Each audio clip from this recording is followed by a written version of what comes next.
See if this works. What up? What up? What up? Just testing some things out right now. Can y'all hear me out there loud and clear? Can't even hear myself right now. All right, let's go. Right there. That's better for me. Oh, mic check. Mic check. We streaming today right off YouTube right here. So let me know if you hear them sound effects. Can you hear me loud and clear?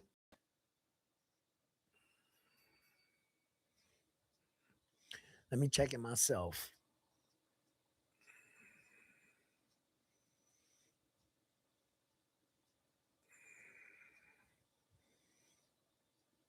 How we doing out there today? Man, I tell you, it's been a challenging one for me to say the least out here with all this snow.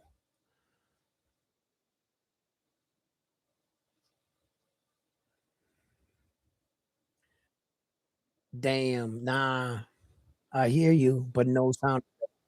Yeah, I hear it. I went back and checked it out. Damn, damn, damn, damn, damn, damn, damn, damn, damn, damn. That didn't work.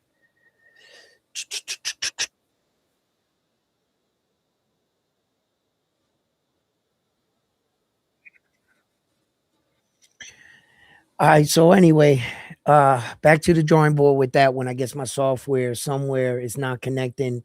I'm getting a notification saying that the software through my uh uh manager, PC manager, is not accepting it. Well, salute, brother. How you doing? Uh and since I'm filming right now on YouTube, I'm kind of like can't even put the messages on the screen today. What up?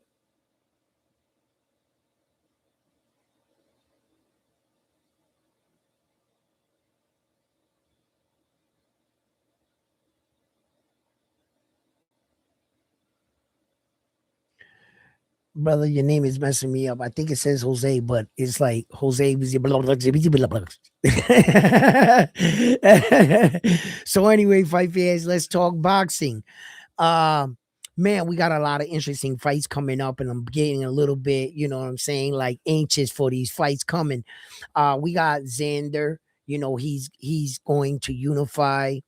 Um, Abaz, like I did a lot of like digging on him, research, he's a good fighter. I'm a little bit concerned with his weight cut. I was being told that he was doing like a 30-pound weight cut, but these fighters are used to this. He fought at this weight. He got the title at this weight. He was elevated as a champion, and now he's going for unification against Xander. Now he's going all the way out to Puerto Rico. Xander wanted to bring a world title fight to Puerto Rico. I've heard him in multiple interviews where he understands the moment. Xander, even though he's young, he's all of like 22. He was the youngest champion for like a few months until Abdullah Mason became the youngest champion in the game right now. Abdullah Mason is the youngest champion we have. So Xander wants to be the youngest unified. Now, to be the youngest undisputed, he would have to beat Devin Haney, which Devin Haney did that at 23.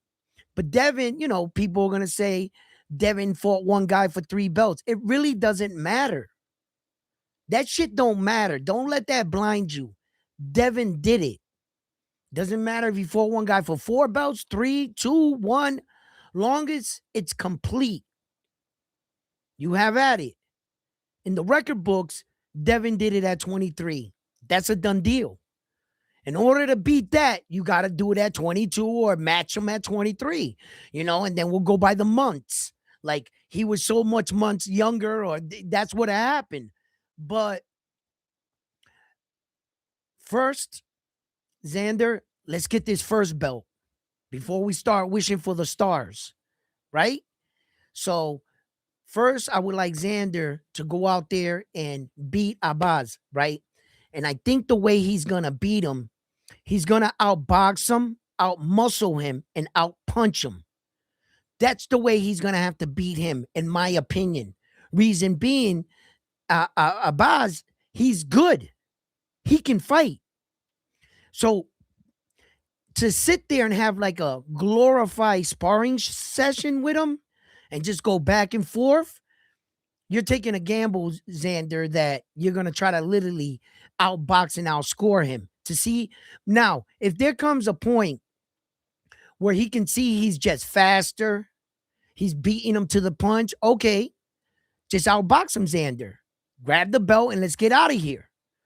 You know, in these boxers' minds, sometimes they got to turn off the noise, meaning us, because we influence a lot sometimes to these fighters. They think we think this way of them or we view them a certain way. It gets back to the fighter, whether or not it affects them or not, right? The fighter has to understand the victory is what is important. A lot of people want to criticize Xander after that performance with Chino Perez. For what? It was a dominating performance. But quickly, fans took to social media with Twitter fingers. Oh, Xander didn't do this. He didn't do that. He didn't do this. You know what he did do? Win the belt. That's what he did do. And at the time, he was the youngest champion. That's the shit he's doing. We don't want to compare him or have to bring down another fighter in reference to say, you know, to make our guy look better. You know how they do in the other channels, right? They'll take another boxer. Like me, I could take Virgil, for instance. Is he doing that with Xander shit? That would be my point right there. But I don't need to do that because Virgil is a hell of a fighter. And I know who the hell he is. So let's not front like he ain't him. Yes, he is. Right? He might have management issues. Some fighters get them. Then they get a bad rap for it, right? But make no mistake, Virgil is him. He's one of the top fighters in that division at 154. So I don't got to do that. All I got to do is say the truth. Xander's 22 years old. He's a world champion. He's fighting to unify. These are the facts. These are the facts. Now, if you want to play this comparison game, okay, what's your favorite fighter doing? That's all I'm asking. Just truth. I'm not trying to butthurt anybody. I'm not a used car salesman, and I'm not trying to sell you on something. I'm just trying to point out what some of these men are doing. Just like your favorite fighter. He's doing some shit just like other people's favorite fighters. I love all boxers, man. I respect them all. Any man, and I mean this, talk is cheap. Any man that laces them gloves up, goes in a ring in front of all their friends and family and takes the chance of being knocked out, becoming a meme, man, everybody's like, oh yeah, that shit's easy. Go ahead and do it. Go ahead. I'll be right here. Fall flat on your ass. Face down, ass up. See what happens. You're going to have to live under a rock. When you take that chance to go out there, don't play boxing. Don't play because it's going to show. It's going to show in the ring. You'll see. So these guys that go, I respect them all. Every one of them. That's why I try not to be a fan of any boxer. But I will promote and defend the men that are going and doing special things, not really getting a lot of credit for it. A lot of these other channels support all the top stars. Fine. I just want to bring another side of boxing to you. So that you see some of these things that these men and women are doing. That Tio Shakur shit, about time. About time. Now, it looks like Tio's taking a step further forward. Shakur's taking a step forward, meaning they're speaking louder than words and showing the rest of the alleged four horsemen or everybody else in the division that had star status that were there or left, hey, we weren't the problem here. We were never the problem. We would have fought each other. They just might be one person that was holding up the line. Wonder who that was. Devin fought Ryan. Devin fought Loma, right? Tio is about to fight Shakur, right? Shakur's going to fight Tio. Tio fought Loma. Who hasn't fought who here? In the equation that has not been mentioned. Somebody was holding up the line. But it seems like they all wanted to fight that guy. Who can that be? You fill in the blanks. It didn't take long. So now these guys is, they wanted that big fight, man. They wanted to fight Tank. And everybody didn't want to squander their opportunity fighting each other and losing and not getting that fight. Meanwhile, homeboy in the front of the line didn't want to fight no one. Now everybody is fed up. They feel a little foolish for like putting their own career on hold for a potential showdown with this guy that everybody deems to be the greatest, right? So no, I can respect everyone holding on to their position. But there's ripples effect to this. Throw a stone in a pond and watch the ripple effect. Look how many careers were halted. Fights didn't happen because of one guy. And then they say that one man can't change the course of history. Yes, he can. Oh, yes, he can. Just imagine all the fights we would have got if that one dude would have threw a rock in the pond. If that one guy would have said, I'll fight you all, one at a time. Line up, let's go. What would have that done? The losers would have fought the losers. The winners would have fought this winner. This guy would have fought this. One guy. Now, I don't want to sit here and definitively say that one guy is to blame because there were other fighters standing around. That was your choice to play his game. I'm sorry. It was. And although you thought that it was a great boxing business decision, in which at the time I think it was, had I been in their shoes, perhaps my management would have talked me into doing the same thing. Nah, what? Don't fight Loma right now. Why? Because that Tank fight right there. You just won a title eliminator type shit. This is where I'm at in my career, right? Hypothetically. And I can see my management telling me this. All the hype he getting. Look at them diamonds. I want that shit too. I want the Lambo. Right? I'm undefeated. I'm sitting here. A bunch of other guys are undefeated. Ryan is motherfucking like the fucking Mexican Fabio he's got all the looks and shit, right? I might have the skill or the power. Tio saying crazy shit. This is me in the division with everybody else. Yeah, I might have waited for the bag too. Yeah, I don't fight Tio Edwin. Why? What if that Tank bag right there, son? Oh shit, Ryan got in line. You might need to be next. All right. I got this. Let me fight Joe Schmo. Stay active. I fight Joe Schmo. Fans don't like it, but I'm still in line. And this mofo right here had no intentions on fighting none of us. Not one of us. That's unprecedented. I ain't never seen nothing like that in my life. In the history of boxing,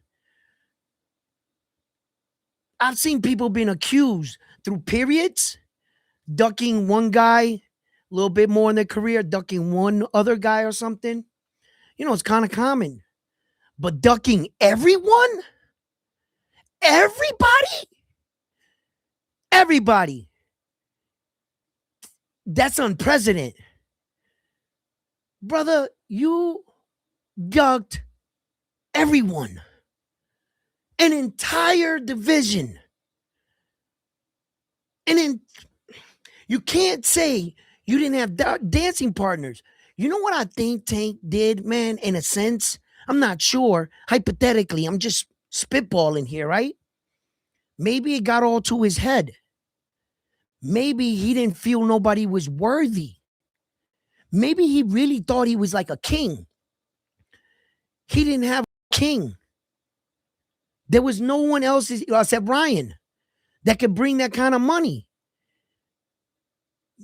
Could you think that maybe it was a ego thing? Where like you peasants ain't good enough. I should not share the ring with you that I built. You don't deserve like could it be a case where I've never got there in my life? I'm to that status? Nah, I don't know what that feels like. But I know what power is. I've had power.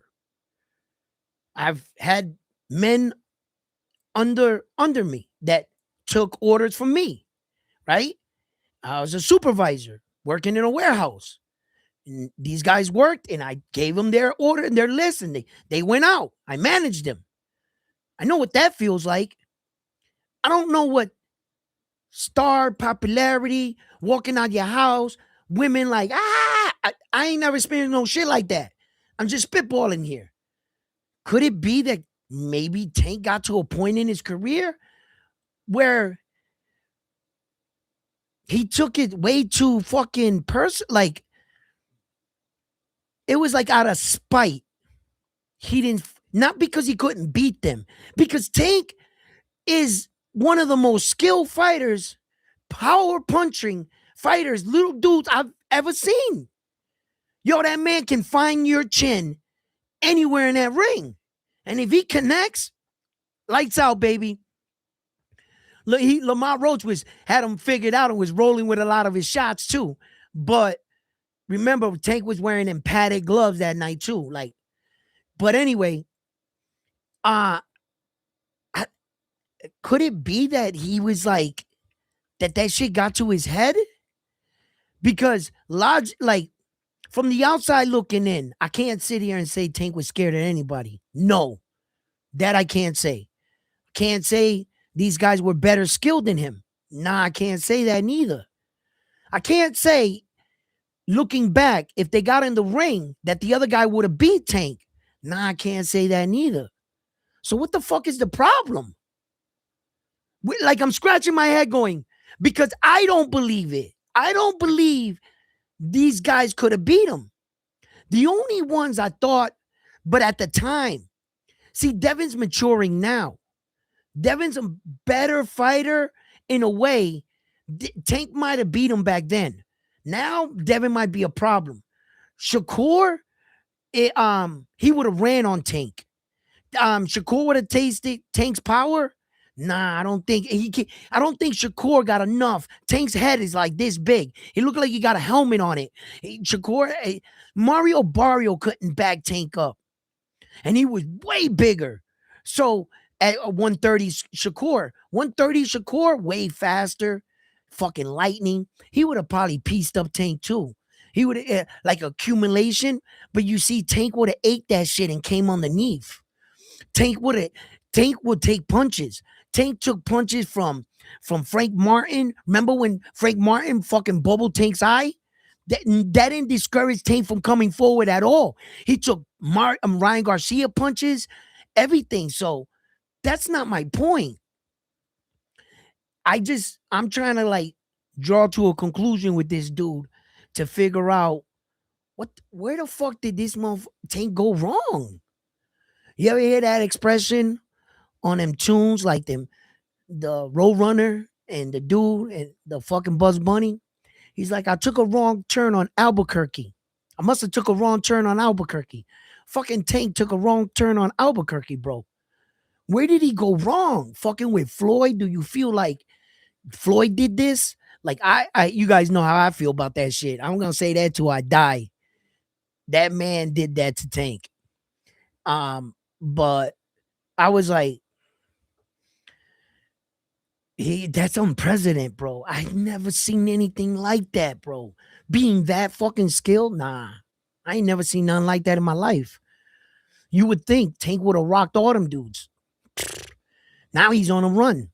Fucking AB's making videos talk about run, run, Tank, run. Yo, but AB's a real one, right? Right? I mean, I guess you can say that's no act with AB. He ain't acting. He bout that life through and through. AB. Like, so I'm not gonna look at his comments and be like, damn, that's sad. What? Nah. Read AB for what he is. He bout that. AB would go on a run too. Yo, he was getting people at dice game, NBA stars and shit at dice games for millions. AB, crazy, crazy story. But anyway, yeah, like so. When I think about what like Xander and shit and them niggas, wait a hold up.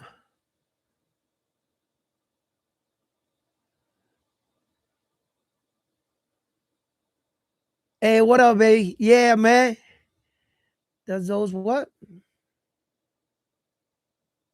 Does it matter? He took the easy way, Devin. No, it doesn't matter. That does not. That don't matter. That don't matter. You know.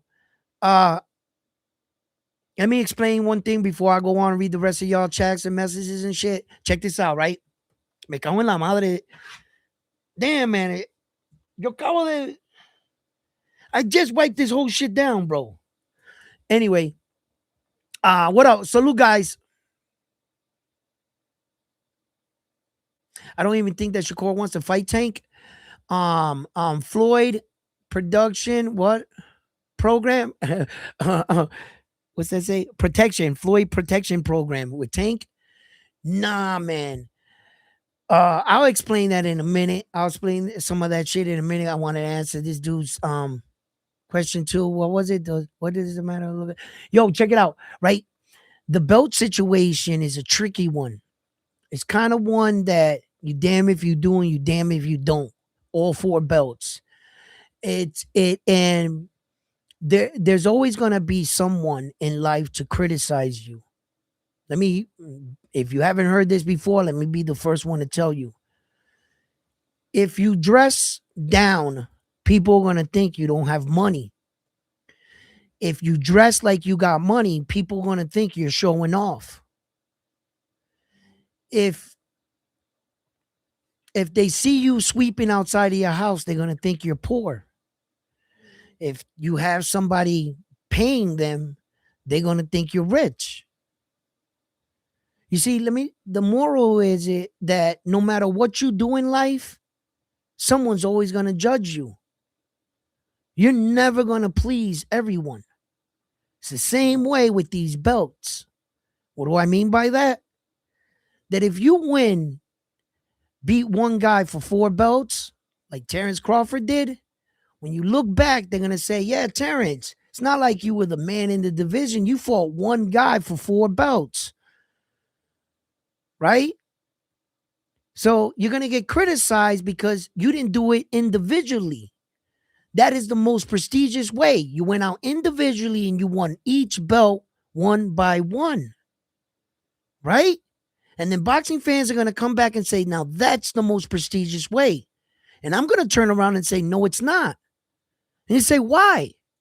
I said, because you fought one belt champions at a time. Terrence fought a guy that had four belts. Saul was undisputed. What's stronger? Fighting an undisputed champion with four belts or fighting a guy with one belt? Who's more accomplished? So fighting Saul, his title reign was far more superior than fighting a one belt champion. But when you beat him, you didn't do it the most honorable way. You took the easy route. Huh? Like I said, no matter how you do it in life, someone is always going to judge you. It's never going to be good enough. You beat this guy. He wasn't the guy. We got another one. Just like Floyd said. Soon as he goes out and beats that guy, guess what? We got another one. No matter how Devin did it, right? I believe he did it. Now, under argument, scrutiny, dissecting his career, yeah, there's going to be that one guy that says, wait a minute, Devin, you never beat a champion for that WBC. You got faxed that belt, and you fought this guy right here that only got one good win, Tio. Right? So you got faxed one belt and you won 3. That's what you did. There's going to be that guy that says that. And it's going to be up to your boxing record to defend you. What's on paper? No matter what scrutiny is, no matter what comments you receive, at the end of the day, all Devin has to do, shut his mouth and submit his resume. What does it say on that paper? Does it say that I'm the youngest undisputed champion in boxing history? Yes. Then shut the hell up. You can criticize me all you want. You could criticize my run. You could criticize everything. The athlete really doesn't have to say much. Tell me, what does it say right there on my body of work? What's on paper? If that's what that says on paper, well, guess what? You can take your opinions, your comments, or whatever legend you want to put me up against, because Devin feels I'm not competing against no one. I'm building Devin Haney. It's exactly how every fighter should think. They're responsible for what? Their career, not Floyd's. Not whether or not I got 8 divisions champions. Not whether or not I got undisputed in 3 like Terrence Crawford. That's Terrence Crawford's career. What about you? What are you doing? That's it. So, at the end of the day, there'll always be scrutiny on fighters and how they did it, who did it best, who did it better, and how you did it. There's a difference between being elevated for a world title, being given a world title, fighting for a vacant world title. There are different situations. Each situation's unique in their own right. For example, if you fight for an interim belt, you win the interim belt. 3 days later, the champion gets stripped or decides he no longer wants to be the champion. He moves up in weight, vacating the belt. 3 days after you won the interim, then the organization, WBA, let's just pick one, calls you and informs you you are now the reigning champion. You have been upgraded. So, in that situation, you fought for the interim belt. You can't get credit for that fight and then turn around and say, well, they elevate, so that was for full status. Now we're playing what if boxing. That's your title's in question. What you need to do is defend the belt.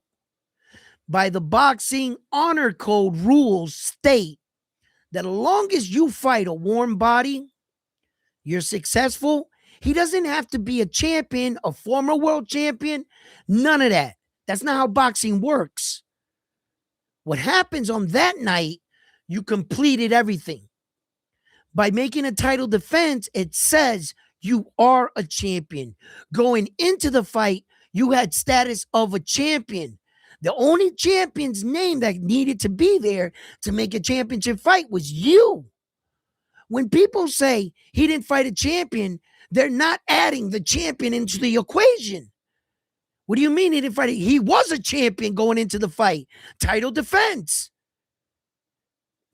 People think one way.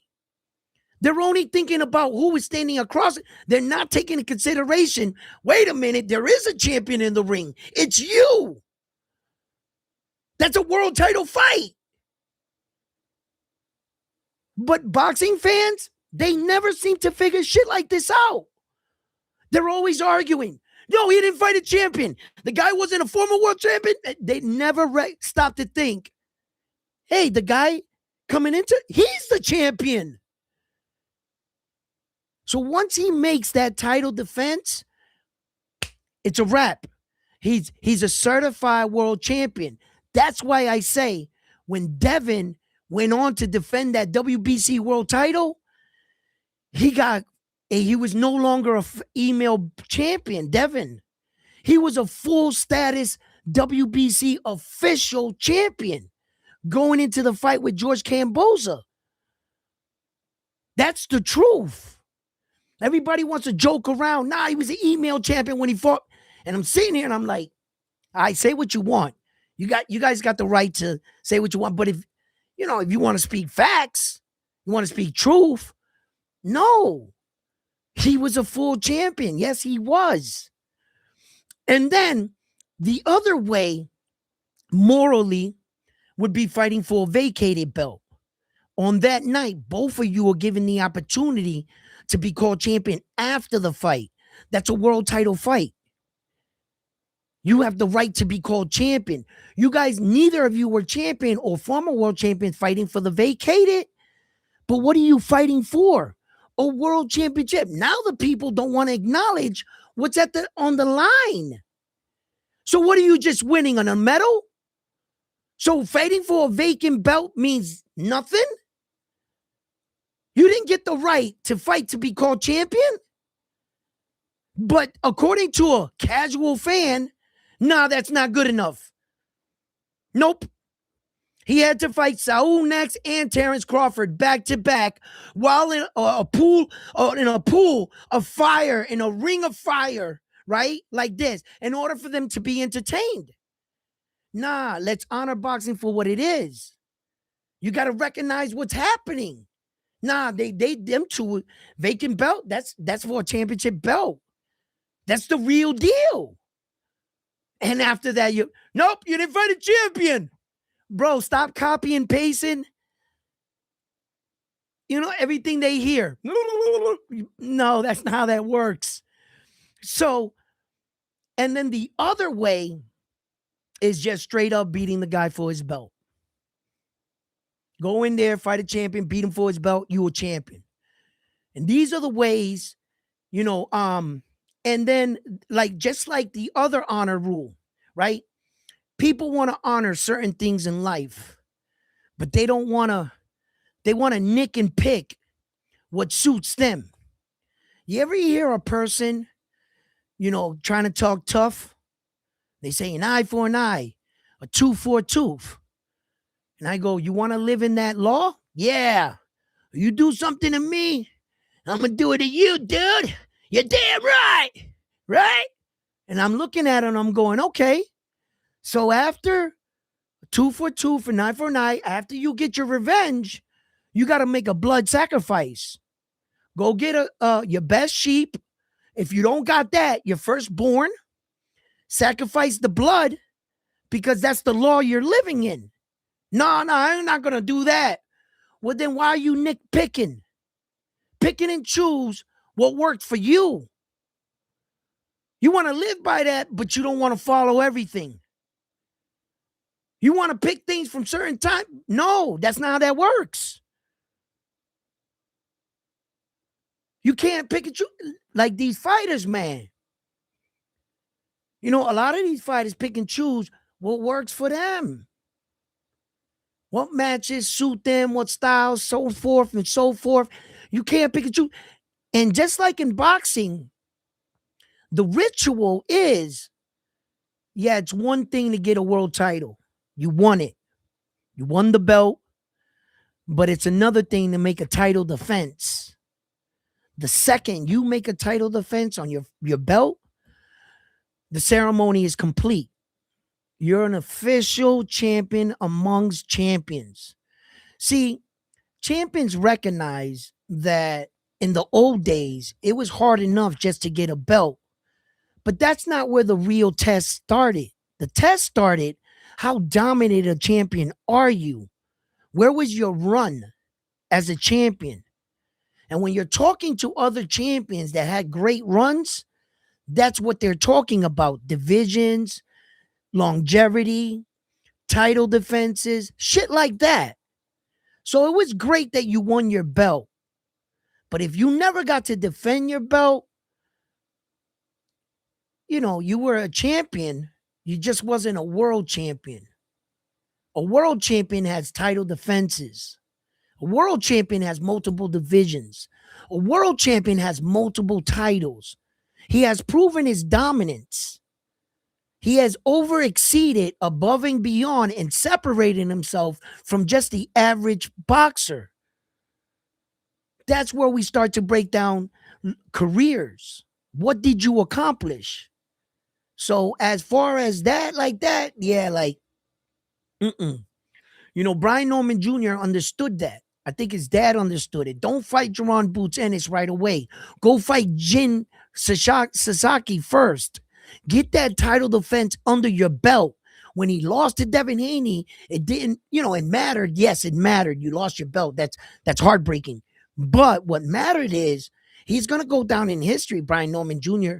is in history as a real certified champion. He won the belt and defended it. The ceremony's complete. Now, after that, how long was your reign? Like that.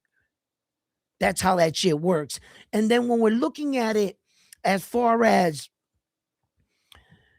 opinions, like I was alluding to, how'd you do it? Everybody's gonna be scrutiny.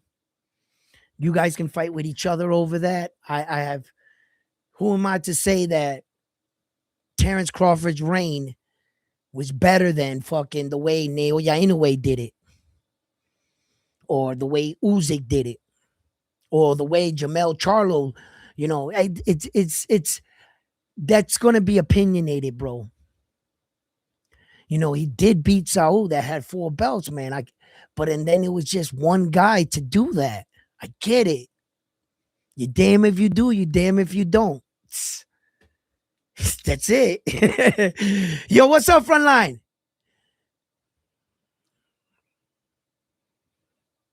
Let me see here. Can I drop links on YouTube? Oh, I can share. Oh shit, I can bring stuff up. Ha! Look at this. What's this button do? Share, boop. Hey, there's the link thing. The link of my thing. Yo, Frontline. I'm gonna drop it right here. See if you could come up here. Cause today I'm using this software because I'm streaming straight off YouTube because I wanted to see if I can get my sounds in there and shit. And I guess it didn't work out for me. So I'm gonna have to try other things. But see if you can join that link right there. I'm gonna send you that. This is not the restream link, by the way. Yeah, as you can see, the format, I don't got none of any of it. Hold on 1 second. My wife's calling me. Give me 1 second, guys. Hold on.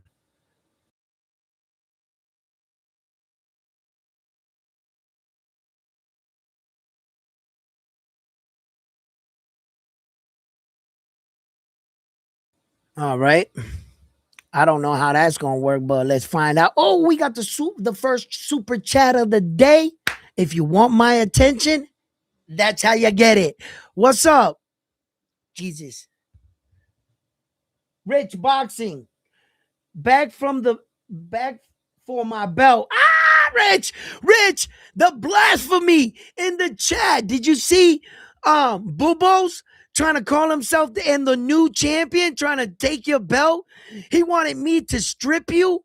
Bubos was asking the chat for me to strip you of your belt because of he won in a decision, but he didn't say majority decision. So you're still the reigning champion. They wanted you stripped. Oh my God, Richard, bro. Where were you? I had sent out the bat signal. I threw the belt in the air like, where's the champion? You must have been busy. I know, living a champion life. A lot of paparazzi, a lot of pictures taken, autographs, baby kissing. I know how to, the life. I was once there. And I will be there again, Richard. That doesn't get you off the hook with me, though. I want my belt back. Richard, listen, we're going to have a weekend about. Show up. Show up. If you're not here to defend you will be stripped. I yo, Richard, my man. Yo, they was talking bad about you, but round one here, I had your back. I had your back. I was listen, you know me. Just don't watch the replay. Don't there's no need for that. I got you. All right. All right. I didn't call myself the champion after that. No, those are lies.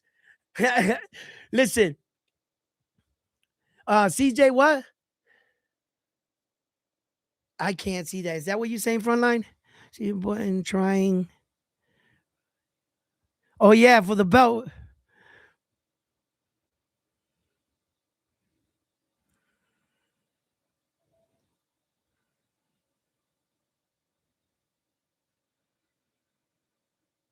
I use Restream to connect all my streams.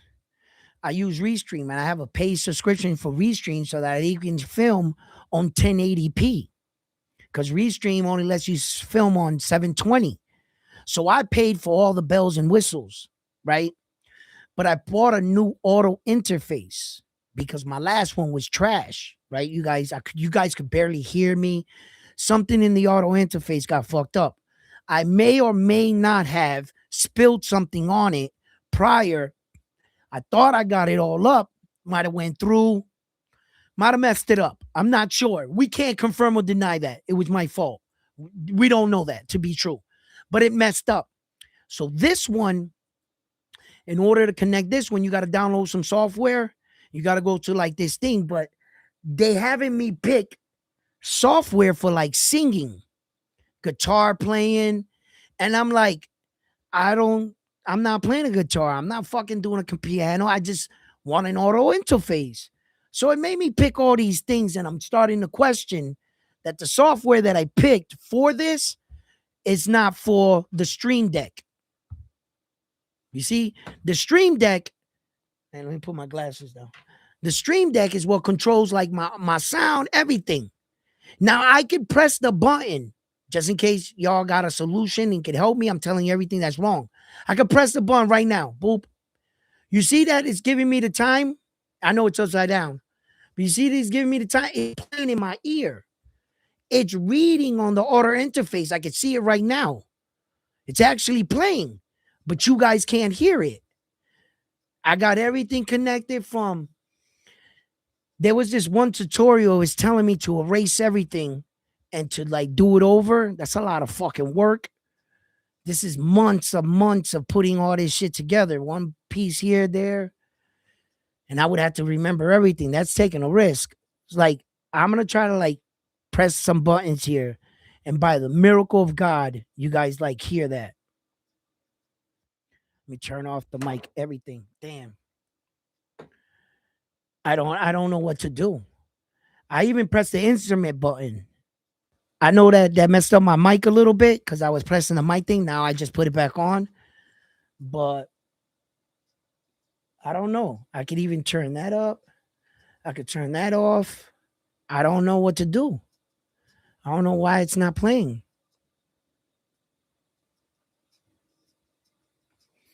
I've tried everything. I gotta just go back and upload all this shit again.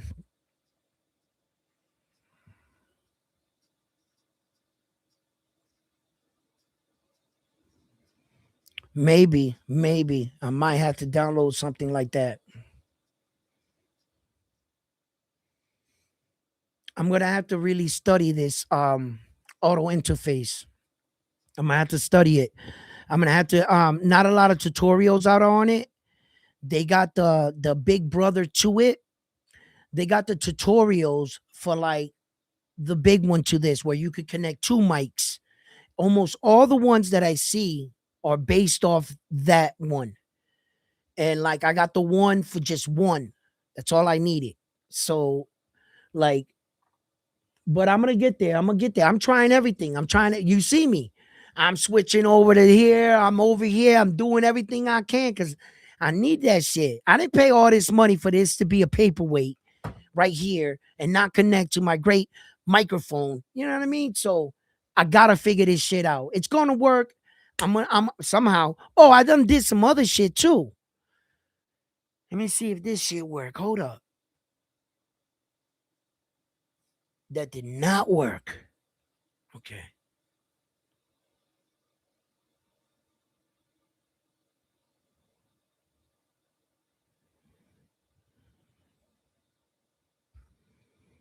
I use the what? M audio box that's got connected to my studio. So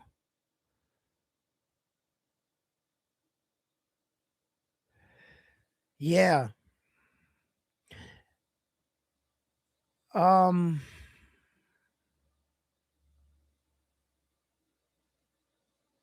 that could be the problem too. There's not enough outlets on the auto interface. If I plug it into the computer, if I plug it into the computer, I won't have a plug. But if I plug it in, it would be the same thing like plugging it into the computer. I would do nothing. I can't plug the Stream Deck into the auto interface. The auto, it would be, you have to plug the auto, you have to plug the Stream Deck into the laptop because it has to read it for that the software can go. By plugging into the auto interface, it's not going to relay to the fucking computer, Edwin.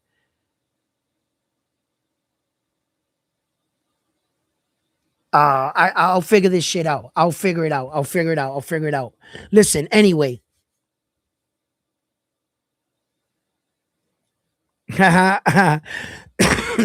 Yo, so we have that fight right there. I was talking about Xander's fight upcoming in Puerto Rico and what it means and the moment for boxing for a young fighter such as Xander. And because Xander, the rest of the division, they can say what they want about him, but they're all watching him. They're watching him, his next move, because he's in the lead. Xander is in the lead. And when you get in the lead or something, or you separate yourself from something, you put a bigger target on your back. You have more to get. You know what I'm saying? So you got more hardware. You got more gold. I'm gonna want. Why are we gonna fight? Fight this guy, right? Invade that castle. There's only one belt there, but that's where the gold is. So that's why they can say what they want. But when I mean what they're watching them, because they're watching him, they're gonna come after him. Hello.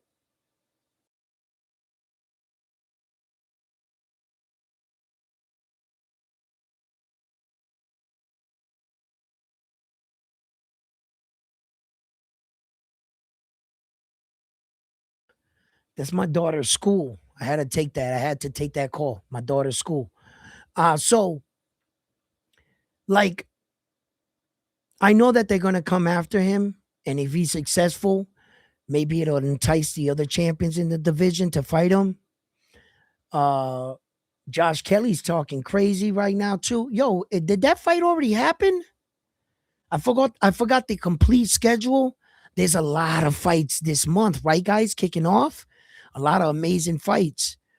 And this Tio's card, there's so many fights. Even we're not even talking about Carlos Adames or Bruce Carrington like that. Like, that Bruce Carrington fight is a big fight for Bruce Carrington and where it places him later in the future. Just like we were talking about Tank and people seeing that money train coming up and all aboard, but you got to have your ticket. You're not going to ride the train for free. Well, sometimes you could be in the right place, right time. Tell that to Roman Cardenas, TJ Doheny, right? Yi Young Kim, they they were at the right place at the right time, and they got on that train, didn't they? And they got a nice bag out of it, didn't they? Yeah. So you just got to be ready. And when your number is called, I'm ready. I was in the gym, I was training. I actually have a chance of winning this fight and beating Forrest Griffin. I mean, Forrest Griffin. Griffin. Um, when Rodriguez beat him. You know what I'm saying? And then he went on to beat the Mexican, the undefeated Mexican, Saldivar. Yeah, then he went and beat him. But he fought Griffin on 2 weeks, something like that. Notice? He was ready. He said, yo, I was staying in the gym. Blah, blah. His number was called. Look what happened. Now he's over there fighting on fucking Dana White's boxing and with Turkey, and he's getting the bag. Yo, they estimated what from what I gathered. Some people said 90, some people said 75. I heard 75. He was getting paid 75 for the fight because Griffin and them had offered him 90. He passed it up. On the Boxing Voice, I heard that. Then he had earned 150,000 in bonuses, bonus incentives. He got more money in bonus incentives than he got for the fight. But altogether, he walked out of that ring with, like, do the math, with 225. Yeah, it's $225,000. You was on in your mind going into 75,000. You will turn around with 225, bro. Sign me up for the next fight. That's what I'm saying, right? And it's because it works at this level. That shit Dana's doing, it works there. But Ryan Garcia, I wouldn't suggest him to go there. Ryan Garcia he can survive on his own. He's not going to sign his life away to you so that you could take all his money, the extra money. They'll make a killing off Ryan. That would be the stupidest thing on the planet for a fighter like that to go there. But it works at that level for these guys. Yes, it does. I'm being heard that Bam Bam Rodriguez well, I'm not going to say signed up to the Zuffa. I'm not saying. I heard a rumor that he was potentially going there. Now, you would think, wow, Bam is a successful champion, multiple. Why would he go there, Edwin? And he's in like the right. No, he's not. It kind of works for him. That's what I'm trying to tell you guys. These guys are not making the kind of money, some of them, you think. You look at one star and you go, he got all the belts, so he should be making that much money too. No. No. There are champions literally that are starving. There are champions in boxing that still have jobs. Yes. They go to work and then they're a world champion. Yes, there is. It would surprise you how many of them actually exist. If I had like a real estimate, if I could get that information, I would share it with you. You would probably be shocked of how many men currently have a belt and still have a job. They can't survive off boxing. Not everybody's making that kind of money, man. So that's why I say for the Sufa right now, it works for these guys. Some of these guys, Jayo Pataya going over there. How much money did Jayo Pataya make his last fight? Let's start right there. How much did he make? And then Dana White, right? He's been through this before. You can say what you want about him, criticize him about his methods, right? But Dana White understood some of his stars, right? He paid everybody the way it's set up, but he didn't pay Conor McGregor like that. He didn't pay John Jones like that. He didn't pay Nurmagomedov like that. He didn't pay he paid them dudes correctly because they pack stadiums. Now, Francis Ngannou, he treated him like a redheaded stepchild. I don't know how he let Francis Ngannou fight for a world title fight, his last fight in the UFC for 600,000. He didn't even make $1 million on that night, and he's the UFC heavyweight champion. He didn't make a. He was $400,000 short of $1 million. That's a lot of money. This man went to boxing for Tyson Fury on one night. He made on one night is it what he didn't make in his entire MMA career. It made him feel like that whole time pursuing to be the best mixed martial artist was a waste of time. Had he stuck with the sport he initially started was boxing. So Francis, you went left when you should have went right the entire time. What kind of boxer would he have been, the heavyweight? Francis Ngannou. Look at what Dante Wilder was able to accomplish. He went this way and it was the wrong turn. He took a wrong turn in Albuquerque. Francis Ngannou. That's what that made you feel like, I bet. So didn't Conor McGregor. One night with Floyd dwarfed anything he ever made. Matter of fact, the UFC didn't financially make Conor. One night in boxing did. Dum-dum. So star status in this sport can be a powerful thing. A powerful thing. But you have responsibilities when you have star status in this sport. Now let's talk about it. The responsibilities of the face of boxing are supposed to attract fans to your sport. The face of boxing is not necessarily the most skilled, but the most known worldwide. That's what the face of boxing consists of. Many fans always mix up the two. They think that the face of boxing has to be the most accomplished and the most skilled. That's not so. Sometimes in boxing, it does work that way, where the guy is also the face of boxing and one of the most skilled pound for pound. Floyd Mayweather, Oscar De La Hoya, fighters like that, where that they got the accolades and the respect of the boxing world, as well as being noticed as the face of boxing.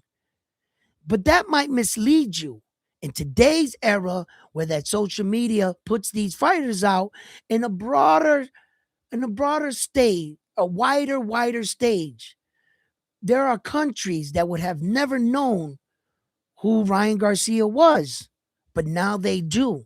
There are countries out there that know who Jake Paul is.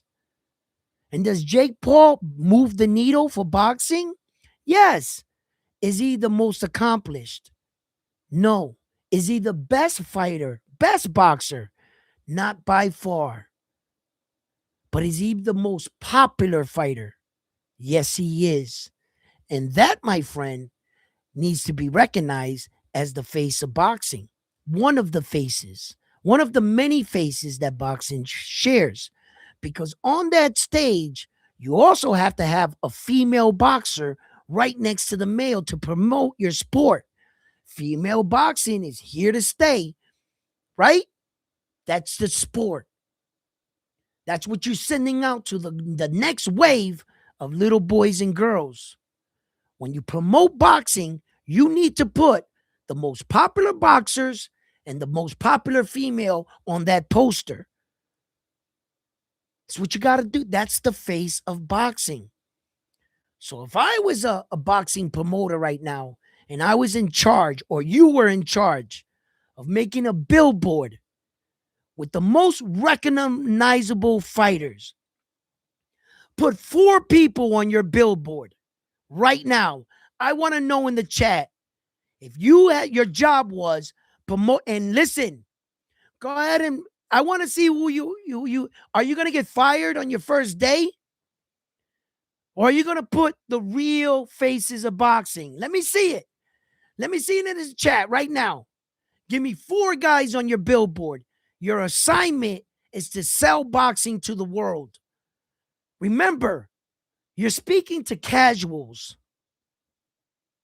Hardcores, they'll look at it. They know what they're looking at. Which way are you going? Who's on your billboard? Come on, guys, type. I gotta hear this.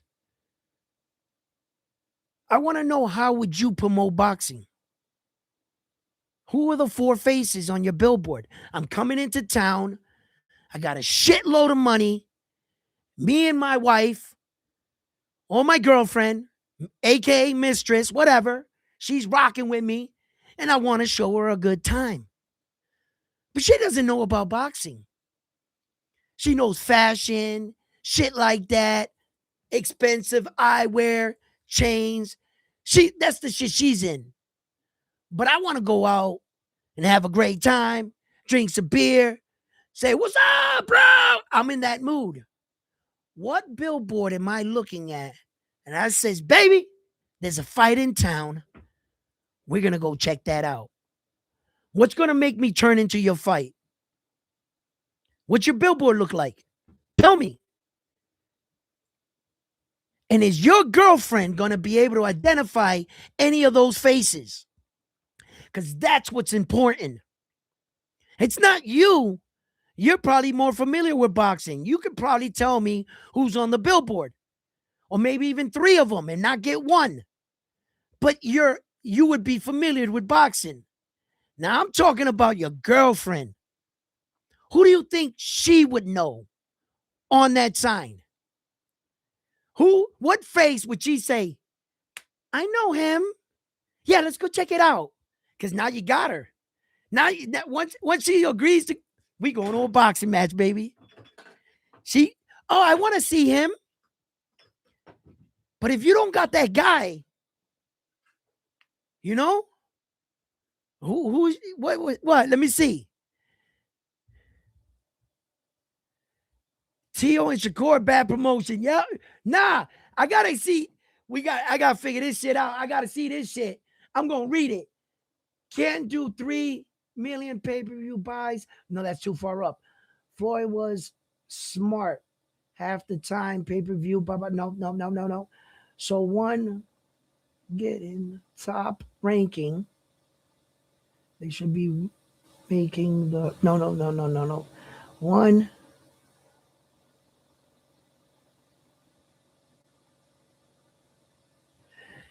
Bro, you think my girlfriend's gonna know Manny Pacquiao? Tio? You think my girl's gonna know who Tio is? Saul Canelo Alvarez? She may. Canelo, redhead? That's something you can't. Your Mount Rushmore ain't gonna work.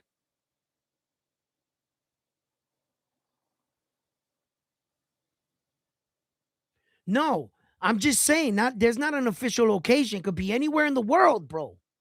I'm trying to say, your job is the faces of boxing. How much do you know about promotion? How much do you know about how the face of boxing actually work? Are you still thinking that the face of boxing has to be the most skilled, the more accomplished? Sometime in history, it was that guy, right? It was men like that. But it doesn't have to be like that all the time, right? It's the most popular. I'm telling you, you're just driving down the street, a billboard. You made the billboard. Give me 4 fighters on that billboard that my girlfriend's going to know. Not me. Because that's what the face of boxing does. It's not about morally. I should have Terrence Crawford up there because he did the best shit. It's not what the fuck we're talking about. It's not what I'm talking about. I swear to God, I'll give you one thing. If you put Terrence Crawford on that billboard, my girlfriend's not going to know Terrence Crawford from Johnson from fucking NBA. If I say, what sport he play? And you don't show his gloves, she's all done. She'll guess forever before she says a boxer. She goes, does he play baseball? Football. Baseball. She's going to say everything. My girlfriend's not going to know who that is. Think, guys, think. Who is your face of boxing? Who? Make the billboard for me. Sell me the fight. Come on. Ryan, Tank, AJ. Now we're talking. Who's this?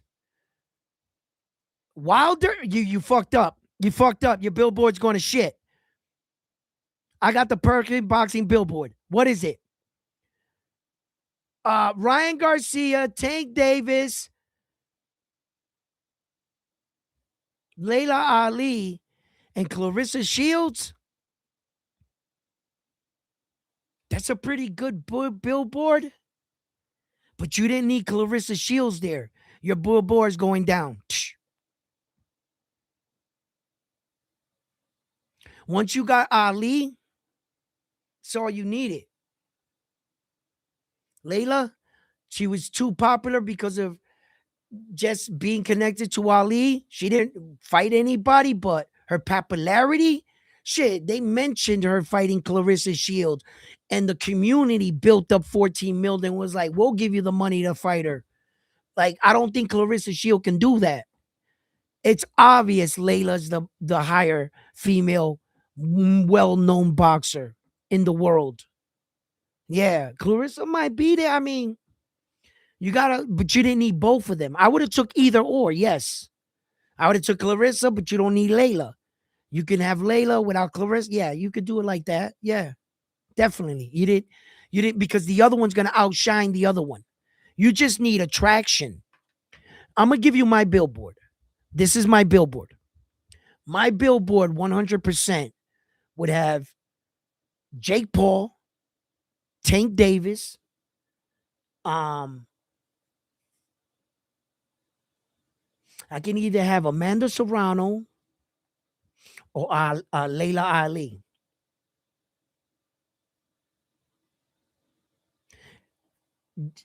Shaniqua Johnson is not famous. She's beautiful. I can't put the most beautiful girl up there. She's not always the most popular. The most well-known, fucking Amanda Cruz, bro. She's been on fucking Netflix. For that, I would put up Katie Taylor.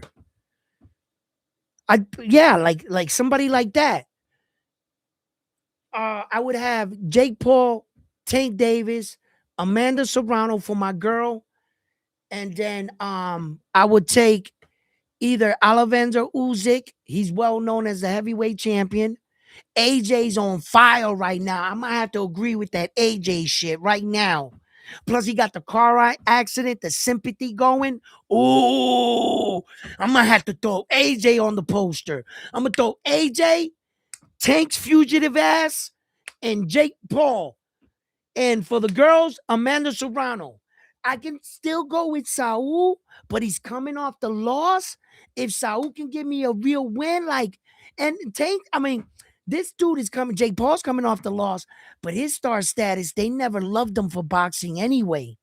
That's a different star. That's a different kind of star status. They didn't love Jake Paul because he was a fucking world champion or a glorified best boxer. No, he did that. Man, his star status is different. He can lose a fight and be the shit. He was never adored or revered as boxer, man. He was a YouTube streamer. His power is different. You can't put that against Terrence Crawford's star status as a boxer. That's a different entity, man. Jake Paul is a fucking unicorn. And you're gonna need that. You're gonna need that. And if I was selling a poster like the top boxers in the world, come check out our boxing matches this week. And none of those boxers are on the card, of course. No. When you see the introduction to a boxing show, they flash you former fighters. That's advertisement. When I'm advertising a billboard, it's not that I believe any of those fighters are the best fighters in the world. No, but they're the most recognizable. When you're in your car, my girl's going to know who Jake Paul is. Hands down. Hands down. Social media blew Jake Paul up. She's going to look at, yeah, I know who Jake Paul is. She probably gonna know who Tank is. She probably might know Amanda Serrano, and she's white. I said Amanda Serrano is fighting Kaylee, and she made that joke about it. She doesn't know boxing, but she knows who Amanda Serrano is. If you was to ask my girl to explain boxing, she would tell you, how many points do you score? I'd be like, points? She'd be like, yeah, is it 7 points, a field goal? Damn. My girlfriend would ask me if you could put weapons in the ring. Do they give you a stick? Do you need a ball to play boxing? She is oblivious to boxing. And I mean, and she knew who Amanda Serrano was, who Jake Paul is. That's what I'm talking about, guys. It's not about the best for the face. Nah, bro. You got to sell boxing to the people. That's why Tank, them dudes is the face, but the face of boxing is not the most skilled. The face of boxing is not always the best. No, he's not. As you can see. How the fuck did Jake Paul get up there for being the best? Was for being the best. The answer is right there in front of your face. He proves it. He's up there with the best fighters. Why? Because you got to accept it? No. Recognize it. Recognize what that is. That's all. So, yeah. Let me see any of you guys' yeah. I only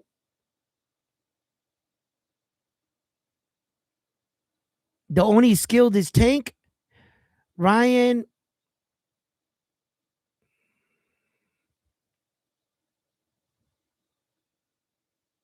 The problem today is the best don't want to fight the best.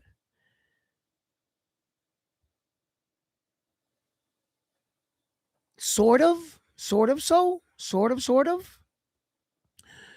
There are some fighters that are not fighting their best. They could be, and there are other fighters that are. There are fighters out there that are fighting the best has to offer. Yes. That sometimes when you see it more than other with maybe a fighter that you like more than or follow that fighter when they do it, or it's more recognizable for them to point out another fighter that's doing it to shelter your fighter that's also probably not doing it. You know, I just want you guys to know that how I feel about boxing. I'm not for that. I'm not for the. I'm for fighting the best. Yes, the next fight should not be the best fighting the best type fight. You're not. You should not go the best fighting the best fighting the best fighting the best fighting the best fighting the best. That's probably the end of your career right there. You've been to too many wars. You fought too many elite fighters. You fought the best. The worstest possible scenario for you to overcome back to back to back to back to back. Who the fuck does that in real life anyway? Because that's a fantasy. You might as well call that guy Superman.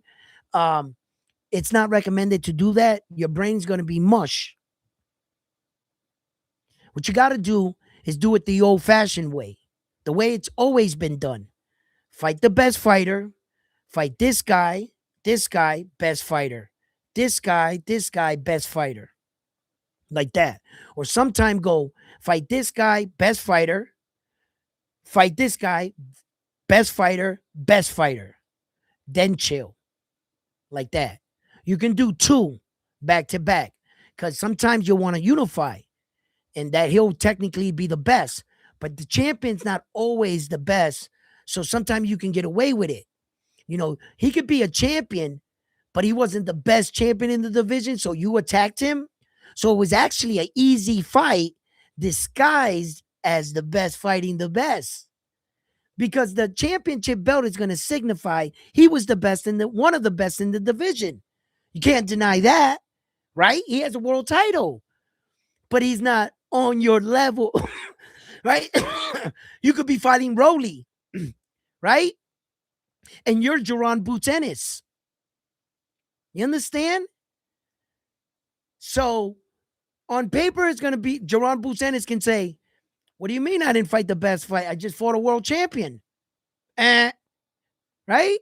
But it wasn't really a bad, So some situations will play out like that, but the best fighting the best needs to happen 100%. 100%. Now, how it happens, the particulars, and why it doesn't happen because of the O's. Some of these kids got caught up on Floyd's antics. Protect the O. I was undefeated. Belts don't mean shit. I've been through this 100 times on my show. Floyd corrupted the sport. It was a well orchestrated move by a legend that wanted to protect his legacy. If I can convince the next wave to what? Do what? Not chase the belts, not chase legacy, protect the O, don't take chances of being dethroned. Focus on that. When in actuality, the O that Mayweather has, there's no award for that. There's no record. He doesn't go in the record books for being 50 and 0. That's absurd. You know how many fighters retired 30 and 0, 40 and 0, maybe 60 and 0 way back there or whatever? You don't go into the record books for that. Julio Cesar Chavez had like 90 fights in 0 before he was defeated, but there's been many men that have passed 50 and 0. He's not the first human to ever do that. So he had these guys protecting an O that in actuality only was a personal thing. You can end your career saying, yeah, I ended undefeated. Congratulations. But that's not what we're fighting for. We're fighting for belts.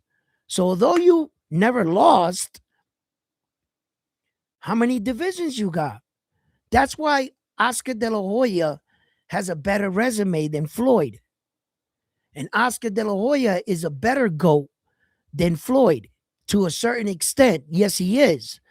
Because Oscar De La Hoya has everything Floyd has, but Floyd has something Oscar does not have. No matter how you view it, Mayweather's known for what record? Fighting 26 world champions, right? And 23 world title fights or 24 world title fights. That's his claim to fame, right? But if you was to go through Floyd Mayweather's resume with a fine-tooth comb, you're going to see some fighters that he fought weren't world champions before he fought them. When he entered the ring with them, they had lost their belt or they went on to be world champion. And he started counting that shit. And the people counted it. But if you go through it, how many guys did he enter the ring that the guy was actually a champion? Or that he was actually a champion going into the fight? Remember, Floyd got fights that weren't for nothing when he was jumping through divisions. And the way that Oscar De La Hoya got Mayweather, simple. He has 6 divisions. Floyd only has 5. Who's better, 6 or 5? So Floyd is a genius. He's a fucking genius, bro.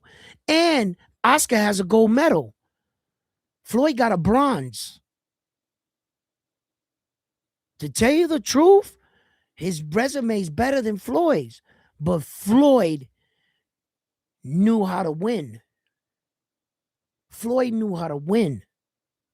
So what he did was he corrupted the mind of the next wave and the next generation. Before all them dudes woke up, they were practically in their 30s.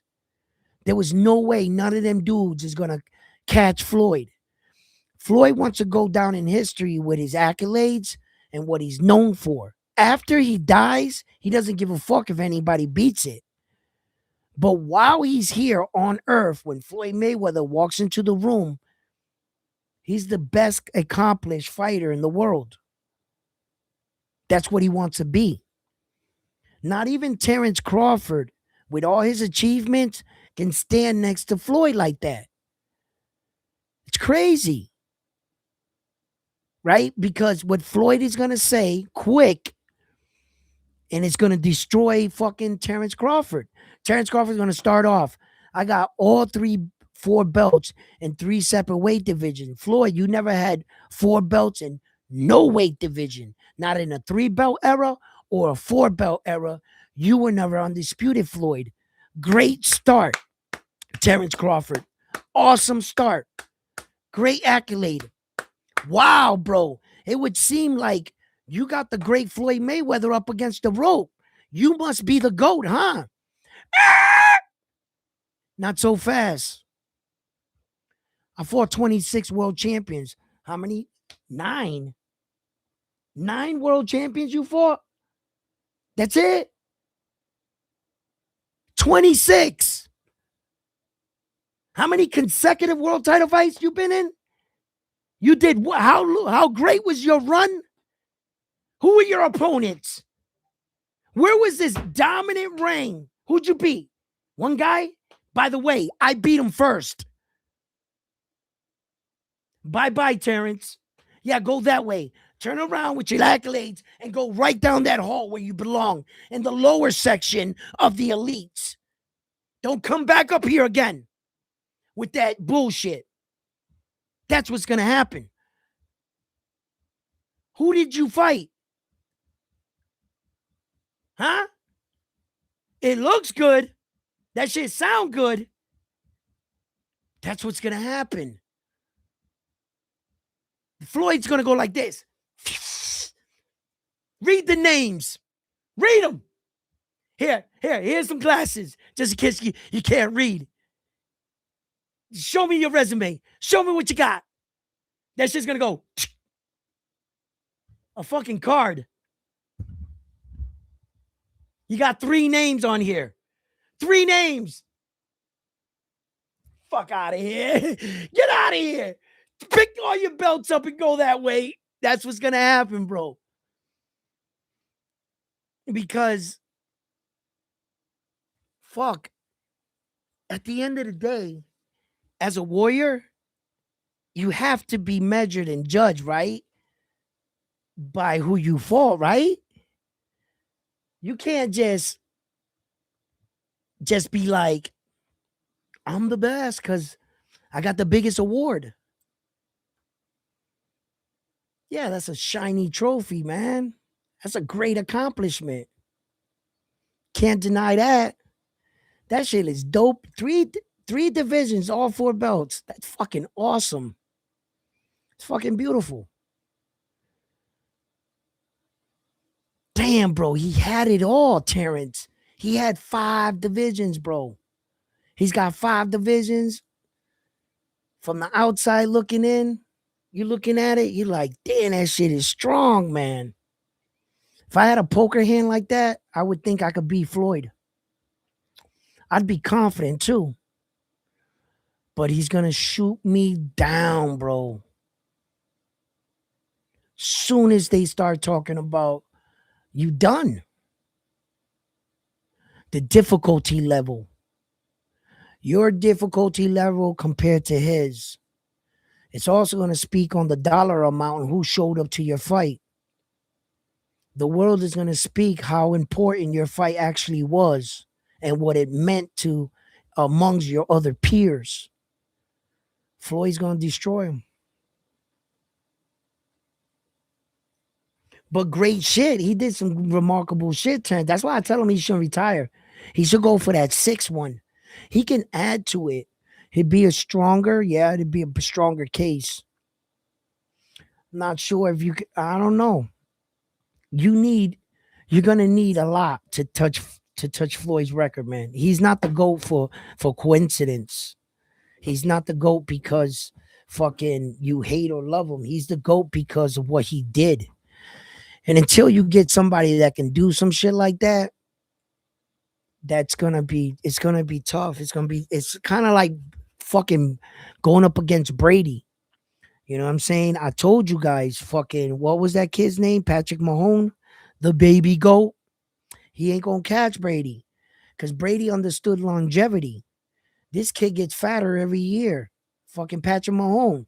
Every year he looks slower. Year by year. He's not doing the TB12, taking care of your body, longevity, fucking LeBron James approach. No. LeBron James tried to beat Michael by longevity and he couldn't do it.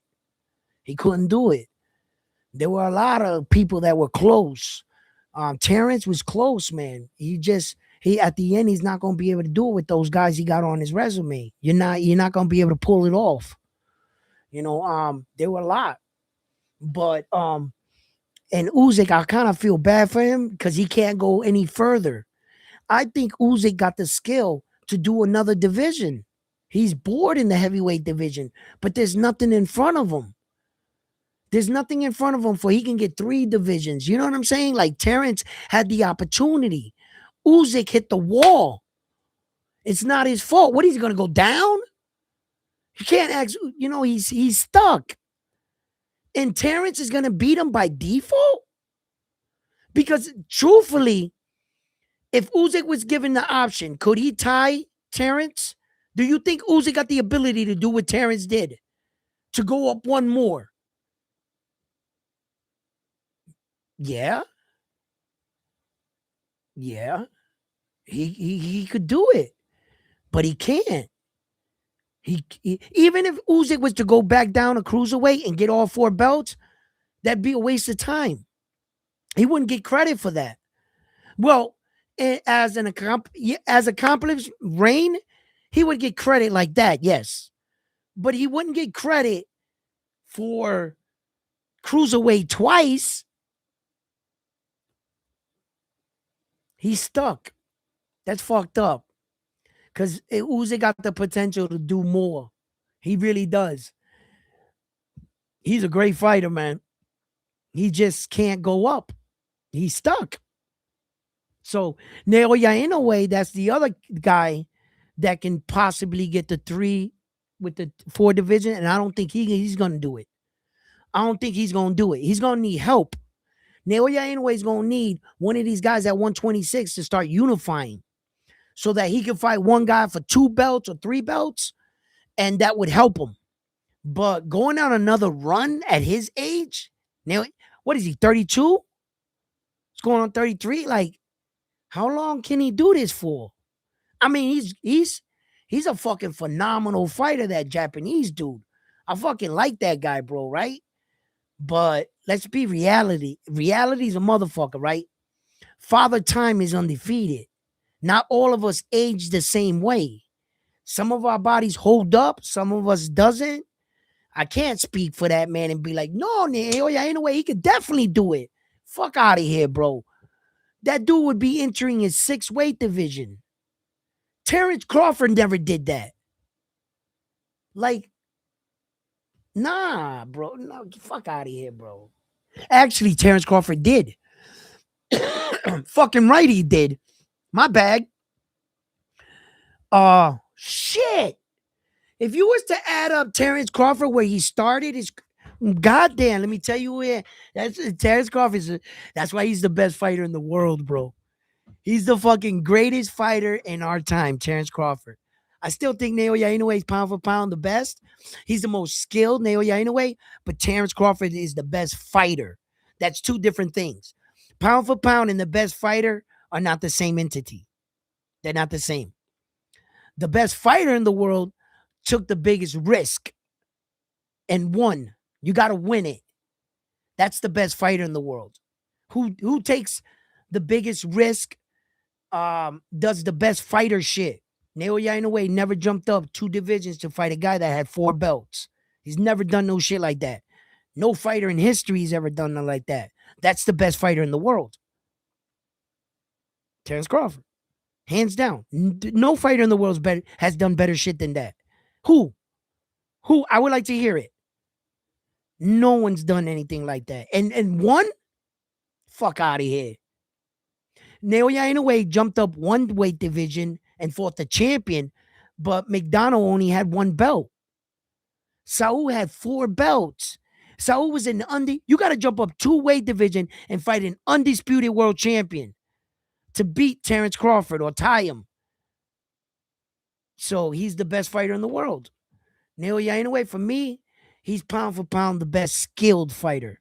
No belts. We're not talking about belts or divisions, just all styles you come up against. How did you fare against all the people you fought? That's pound for pound. That's how you judge pound for pound in reality. So I keep it old fashioned. I don't do the pound for pound list like they do it today, where that they add belts, divisions, opponents, etc. Because today's pound for pound is 10 guys. That's today's ESPN Ring Magazine standard. It's 10 guys, and they have a different criteria than I have at Round One Sports Talk. My criteria for pound, all I care about is how you look, and I have to grade you on everything in fighting: speed, ring IQ, twitch like muscle movements, footwork, angles. As a pound for pound fighter, you have to be strong. You don't have to be the most superior in everything, but you have to have everything. You see, I don't care how many belts you won. I don't care how many divisions you got. How many styles have you faced and beat them at their own game, or show that your style is more superior than theirs? That you understand and look better at boxing than the average boxer. That's pound for pound for me. And I don't have a 10 pound for pound list because I really don't care who the ninth pound for pound fighter in the world is, the 10th pound for pound fighter in the world, the seventh. You're just describing a great boxer, a good boxer. That's all you're describing. But for this thing about who gets on the list and what it does for you in your career, marketing. Yeah, half of the pound for pound list is market. I get it. My list consists of 5 fighters, the three on the top and the two that's threatening. That's pound for pound for me. That's all I want to know. Who are the 3 best fighters in the world, and what's the next wave that has potential of knocking them off? That's all I want to pay attention to. I don't care who the ninth guy is. So my pound for pound list is much different than what you're accustomed to, I can bet. You may not agree with mine because that's not how you were taught to view your pound for pound list. You were probably taught to acknowledge belts, divisions, accomplishments that has nothing to do with skills. I know a lot of guys that can go up and fight one guy in a division, get a belt. He fought in multiple divisions, but he didn't run division. His reign, like, no. Like, and then how do you look? You feel me? So it's just a different. So I'm just old fashioned with the fact that my pound for pound is only skill. Best fighter in the world is the guy that does the best shit. The highest risk, the higher the reward. You are the best fighter in the world, bro. Listen, if I fight a human and Terrence Crawford runs out and fights a fucking grizzly bear, am I on his level? Did I just fight a grizzly bear? No. So how the hell are we on the same list? Same disrespect when you put the fucking heavyweight champion on your list, pound for pound list. That is hilarious to me. I would never put a king on a list. You don't go on a list with mortal fighters. You're the fucking king. They have the audacity to put the king on a pound for pound list with the rest of the division, and people buy it. Oh yeah, Usyk number 1, 2, Terrence, and I'm looking at it like this, like, wow, is that where we come in boxing? That you fed this to the fans and the fans ate it right up. So I never thought I would see that day, but here we are. For the past 10 years or so, they've been doing this. I didn't think it was going to stick around. I was like, the heavyweight championship has got to be, it's got to like pick itself up and get some competition so that we can break away from this pound for pound list. But in order to keep the heavyweight championship afloat or relevant, add more to it. Put him on the pound for pound list and have people argue his name. They got people talking about him. You got to make a heavyweight champion like that? You mean to tell me that just him being the heavyweight champion by itself is no longer strong? What happened to the heavyweight championship of the world? What happened with the belts? What happened of that time when the heavyweight champion would walk into the hotel room or the lobby? Everybody else, that's the baddest man on the planet. When Muhammad Ali, Sonny Liston, Joe Frazier, all those guys walked into they were considered, we opened doors for those people. Excuse me, sir, I got that. Fucking heavyweight champion of the world. That's Mike Tyson right there. When Mike Tyson walked in the room, bro, his presence was felt. That's a fucking heavyweight champion of the world right there. Floyd Mayweather had to take the back seat. Yeah, you were more pop. Yeah, you got the bling. Yeah, he did too. But that's fucking Mike Tyson. That is the greatest belt in all of boxing. Right there. Ali. Bing. Now, our heavyweight champion, we got to go on a pound for pound list so that the fans can argue and keep his name irrelevant, right? Because he's only fighting 3 guys on a rotation that the heavyweights need help. And then what's really truly remarkable for me, right, is that, morally, like, rule structure, you can't put them on the fucking pound for pound list because the heavyweight champion plays by their own set of rules. So we're not even. How are you competing on the pound for pound list when we don't have the same rules? We got to be, everybody else on the pound for pound list plays by the same set of rules, same principle, no matter whether you considered belts, divisions, everything. But the heavyweight champion doesn't cut weight. They're not dehydrated. They never cut weight. That's not a rule. So how is it that you're on the same list with me with a different set of rules? You're not supposed to be here. You were never supposed to be here. In fact, it was invented, the pound for pound, to give recognition to everybody else because the heavyweight championship of the world overshadowed all the belts. So to get us more familiar and engaged with other fighters and to acknowledge their skill and superiority and actually who is the best. It was an interesting list. Very interesting. And it awarded the guy that was doing it the best. Now you got to have fucking Usyk. Oh my, but that's where we are. And I get it. That's where we are, man. Usyk doesn't need any help selling his belt, bro. Well, anyway, I got to calm down because Edwin, you know that. Not everybody understands that when they look at it. So Edwin, like, in a way, I guess you got to put Usyk on the pound for pound list. It makes me feel like I'm just agreeing for the machine because I can't fight against the tide. Like, the powers that be, the people that explained it to you got you all the way here. Here comes round 1 sports talk. He might be talking like he got sense, but I don't think round 1 at this point can change the hands of time. I think we got a 10 fight pound for pound list, which is fucking bogus, right? I don't want to know who the fucking 9th guy is. So what? Anyway, but that's where they brought us. They put the heavyweight on the pound for pound list.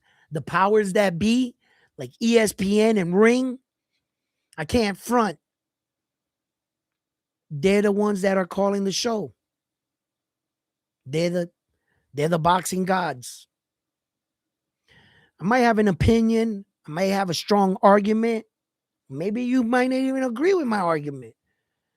But I haven't gotten there yet where I can make real change. And like, That's my goal one day, to get there, to bring boxing back to where that things are more prestigious. Not just any Joe Schmo can get on the pound for pound list just to get some popularity. You got to earn that shit like the real ones. You know what I mean? Fucking, you got to make these champions and these belts hold their value and weight by diluting them and making all these interims and fucking regional belts and shit, whatever, what have you. You dilute your champion.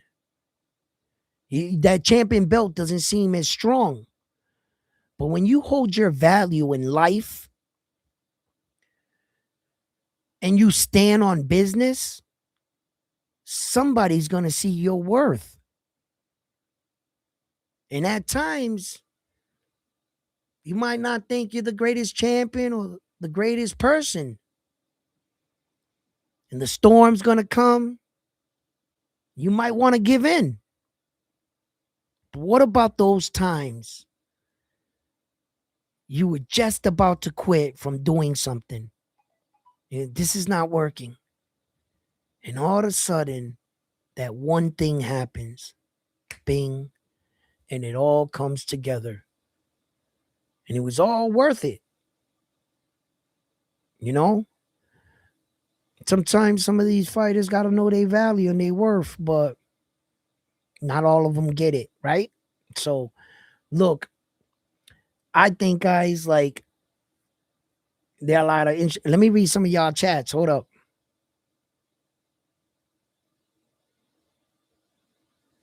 Old schools agree. Mason is going to be a problem. The more he fights, the stronger and better he gets. Yeah, activity, more experience in the ring. I'm curious to see where Abdullah Mason's reign starts. You know, once he got the belt, let's see what he adds on to it. Same thing with young fighters like Xander. Same thing with young fighters like Keyshawn Davis. There's a lot of young fighters. I haven't heard much of Camille Moulton. I'm starting to wonder about that young man under the tutelage of Floyd Mayweather. It seems like every fighter that Floyd Mayweather gets, well, you know the stories, right? So I just want to see more of him because I don't want to forget about him. Another young prospect going into contender is El Emiliano El General, the Vargas kid. That young man right there, I got my eye on him. I got my eye on a lot of young, good prospects. Um, uh, who is the young man the other day? The guy said that was. I wrote it down on my pad. I remember. Uh, I gotta go through my notes. There's a young man I need to check out, brother. He hasn't even had one pro fight yet. See how social media is? They're saying he could be better than Floyd. Here we go again, putting pressure on these young men and women. Oh, you're never going to see that kid's greatness because the minute he comes into boxing, one of the worst things you can do in any sport is be compared to the legend or have similar traits that they compare you to. As a young athlete in the beginning of your career, you need to nip that at the bud. No, I'm not Jordan. No, I'm not Floyd. No, thank you. I'm flattered, but I want to be me. Thank you for the similarities. Thank you. You're the man. But no, he's the legend. He did him. Can I do me? Can I add? Because if you allow them and if you agree to that shit, like AB did, like a lot of players, I'm the next Jordan. Yep. No, I'm going to be better than him. Yep. What happens when you fall on your face? What's going to happen is you're not going to be able to see that athlete. Why? Because you're going to keep comparing them every time you see him. The next time you see him, your brain's going to click to what was said. And that, my friend, is going to be difficult to get out of your head. Real difficult. That's why the people that flourished either on the side of the legend or after were the ones that took control of who they were. Kobe Bryant. He didn't wear Michael Jordan's 23. He wore 24, one better. Right? He didn't try to be Mike. He wanted to look like Mike. He wanted to play like Mike. He wanted to be Mike. But he needed to coexist and live as Kobe. Kobe Bryant had to find his own identity in the sport. They kept judging him against the great. Kobe Bryant knew they were never going to see him. So what he do? He turned into him. The stick, it was already locked down. If you go play highlights of Kobe and Michael, they're identical. He turned right into him. And the fact that he did it at the same level was fucking brilliant, right? But Kobe understood what it took to be great, who he mirrored his career after, and what he wanted to be. Kobe wanted to be Kobe Bryant, the Black Mamba, but he played like Michael Jordan because you weren't going to see Kobe's style. If Kobe played any other way, you would trash him. But because he played like the great, by trashing him, you would be trashing MJ. He did the same exact move. How can you say, MJ did this? Well, so did he. Same exact way. Fucking brilliant. Not everybody can do that, but it's pretty good. It's pretty fucking good, right? You can't exist with the greats. It's like watching the fucking first Predator and comparing it to the rest of the Predator movies. No, the first one was the best. Was Fast and the Fury 9 better than 1? You can make Fast and the Fury 20. Fast and the Fury 100. This time we have Familia plus Familia and the neighbors. And we mean business. I won't give a fuck. The first one's going to be the best one. You can't compare that to the first one. You're never going to see Fast and the Fury 25. You're not going to enjoy it. You're going to be sitting there going, I remember when Vin Diesel played the part. Yeah, this guy right here. Who the fuck is this guy right here? Right? Another knockoff of The Rock and the other guy. And that shit got stupid, didn't it? That's why the athlete, when they start their careers, they got to make their own identity. It's tough when they compare you to the late greats, but you got to kill that shit early, bro. Early. Don't ride with it and take it like so much of accomplishment. Pretty soon, that noise is going to overshadow you if you don't live up to those expectations. Had we not viewed Penny Hardaway like the next Michael Jordan, he probably would have had a better career. But the pressure of him, he folded under the pressure. That shit fucking destroyed him. AB, the pressure of being Floyd and after he lost, that shit swallowed him, bro. Pause. Like, if we would have allowed AB to just be AB and stop comparing him to Floyd, you would have saw AB for the fighter he really was. But who has fault here too? The fighter. Stop coming out saying you better than Floyd. Stop saying you gonna be the next Floyd. Devin Haney is in the situation he's in because what he says sometimes. You better than Floyd? Really? Really? You the next Floyd?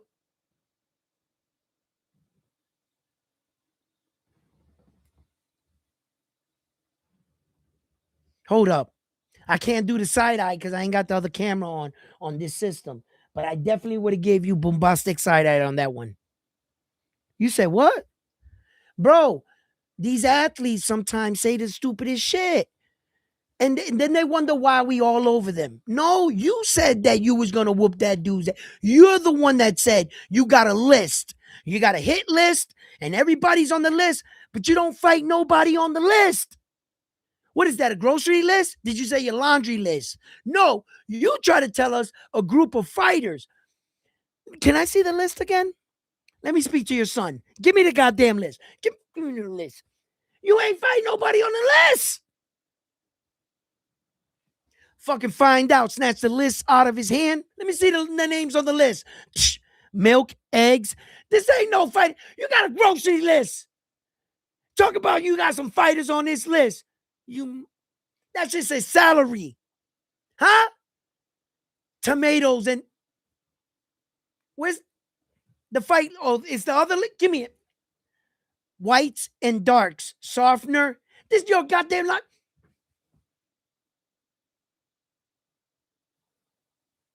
People say the darnest shit. But when you hold them up to it and you tell them, yo, let me see that goddamn list. Neither you or you that said you guys got list, not one of you fought anybody on them damn list. Goddamn lit. And then they wonder why they get scrutiny. The fighter. Bro, stop saying half that shit. Man, listen, you can't. See, I didn't have any issue with Saul Canelo Alvarez when he was on his reign. Until them fucking promoters and managers came up with the bright idea to put a crown on his head. And I was like, wow, is that arrogance? Confidence a little? Should you do that? So when the next guy did it, Tyson Fury, he came out with a chair, people holding him, all the champions serenading him on the way to the ring. He got dropped by a guy on day one. Were you a bit too confident? How'd that crown fit after that? And did everybody view you after that performance the king, or did they feel a little silly serenading you? Were they caught in the moment, or were they paid to be there? When people start putting on these crowns and start saying that that's when I kind of had an issue with Saul. Because at that point, once you put on the crown, you got to play the part. You can't put on the crown and go into witness protection program. That's not what a king looks like. No king I know of. The king I know, the kings I believe in, they're going to be on that white horse with the sword leading the charge. Let's go, men. Giving the men a speech to go forward.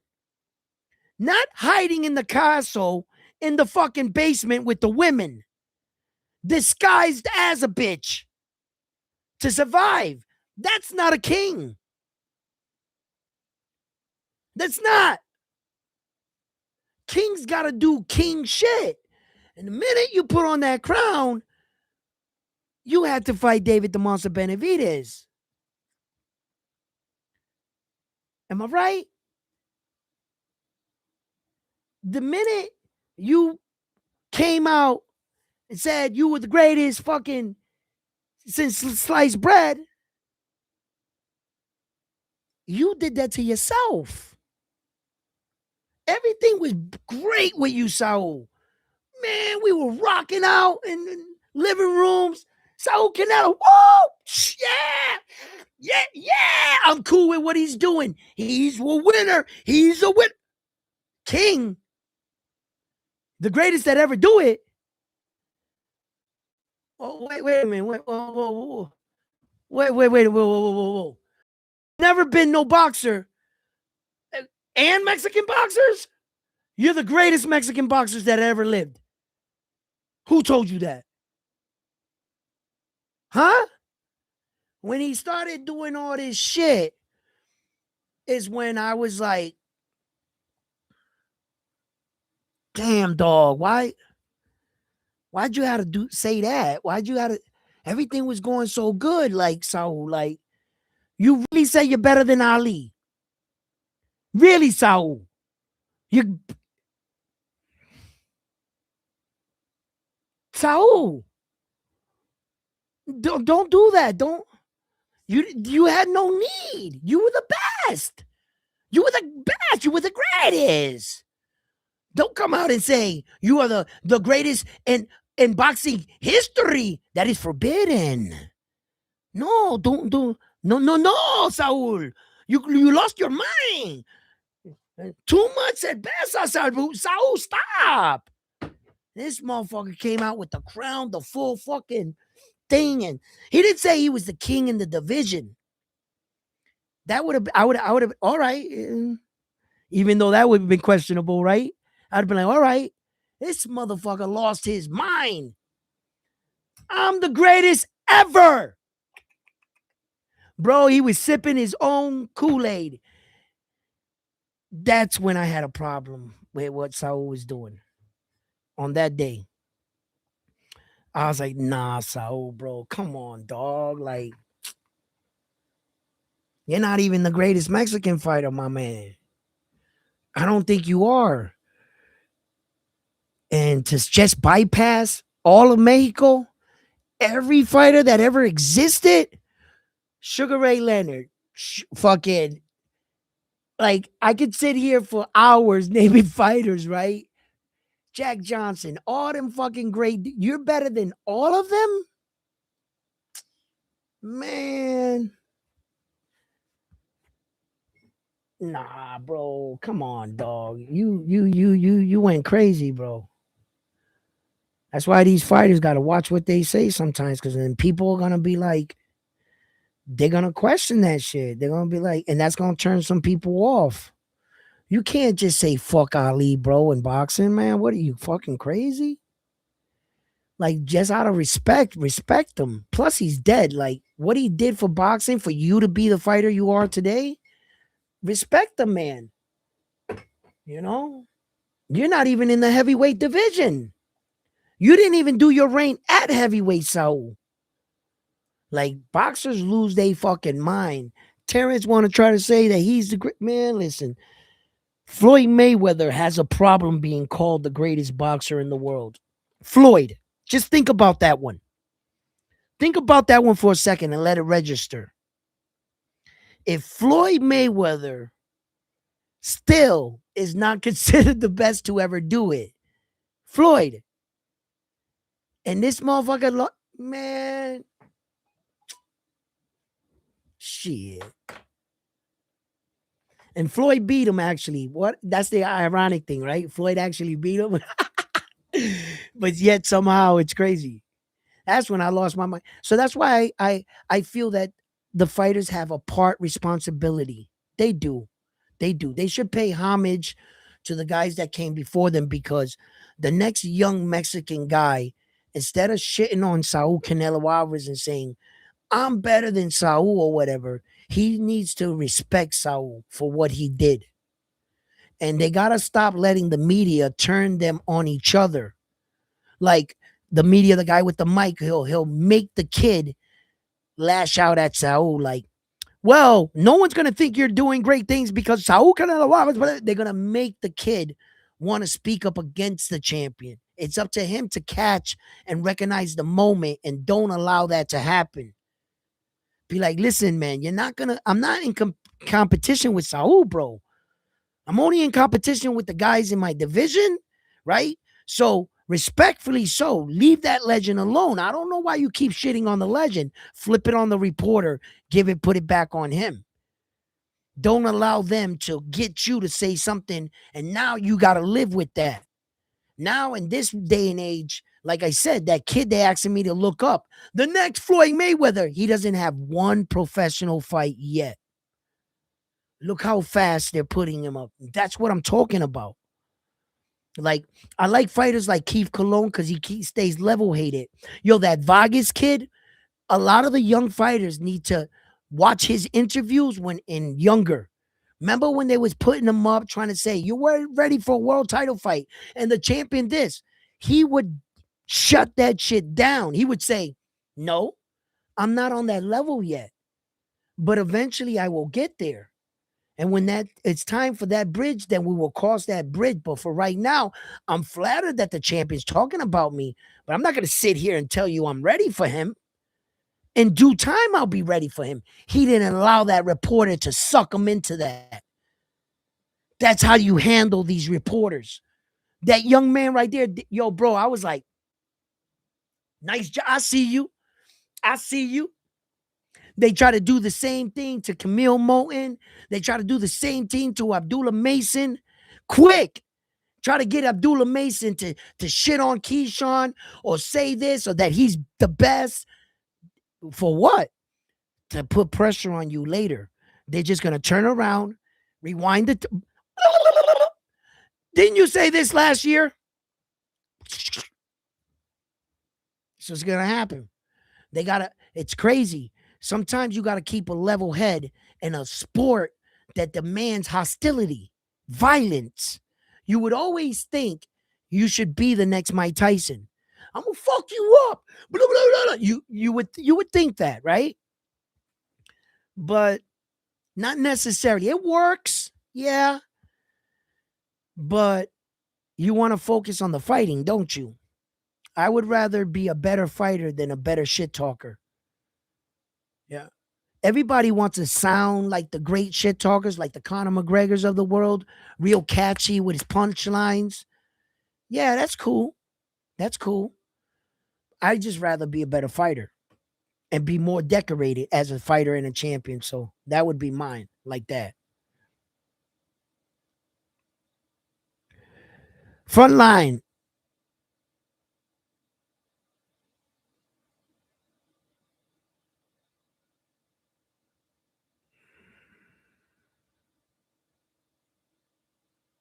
Look at front line. Look up this guy.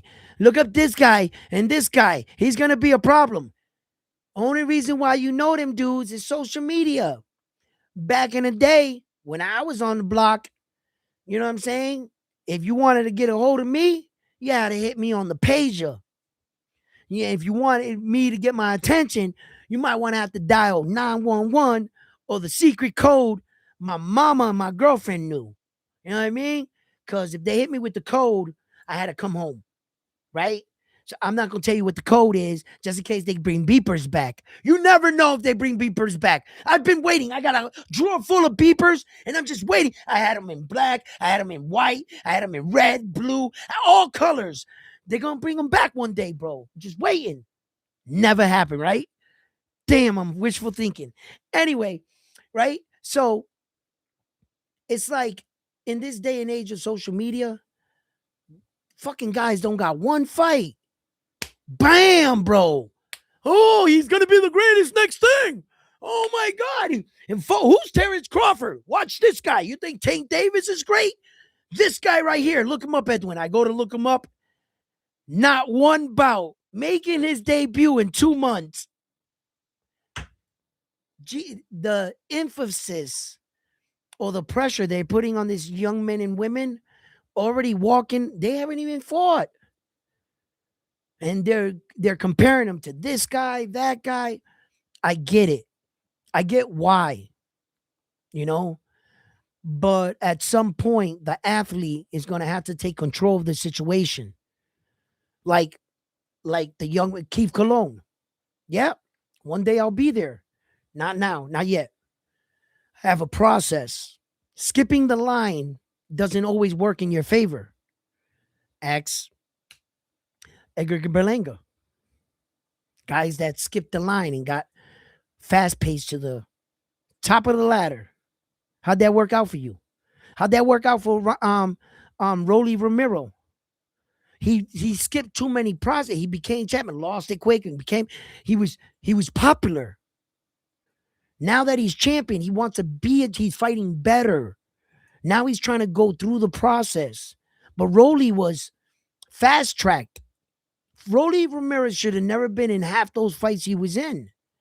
First of all, he was the sacrificial lamb. He was the guy that was supposed to look the part, be strong, and your guy knocks out like Tank. Best case scenario. He was supposed to play that part every fight. He just didn't know it. He started winning. I don't know. Some of them fight, I don't know how, but he started winning. And kudos to him. He probably won the biggest fight in his biggest moment that he had to. But he wasn't supposed to be there. No, he was the type of fighter they he skipped the process. So a lot of these young men and women, like your Abdullah Masons, that I believe is doing it right. Now that he's there, now you might have wanted a couple more fights for Abdullah before he fought for a world championship, but the opportunity was there, and the risk was worth it. The reward was worth the risk in that situation for Abdullah. It was worth it. The guy, look at his opponent. He was getting a shot too. We were both undefeated. He was young in his career. I'm young. It wasn't like Abdullah was like, hey, you want a title fight against the reigning 26 time, currently in a row, knocked out 20 of them, champion. That guy. No, it was even. So his father was like, this is worth the risk. And it paid off for Abdullah. That's when you and your team got to make those kind of decisions. You don't want to hurt your fighter, but you don't want to baby him like Loma. Fucking 2 gold medals. Don't go pro, Loma. You're not ready. Dad, you take the training wheels off, man. Like, really.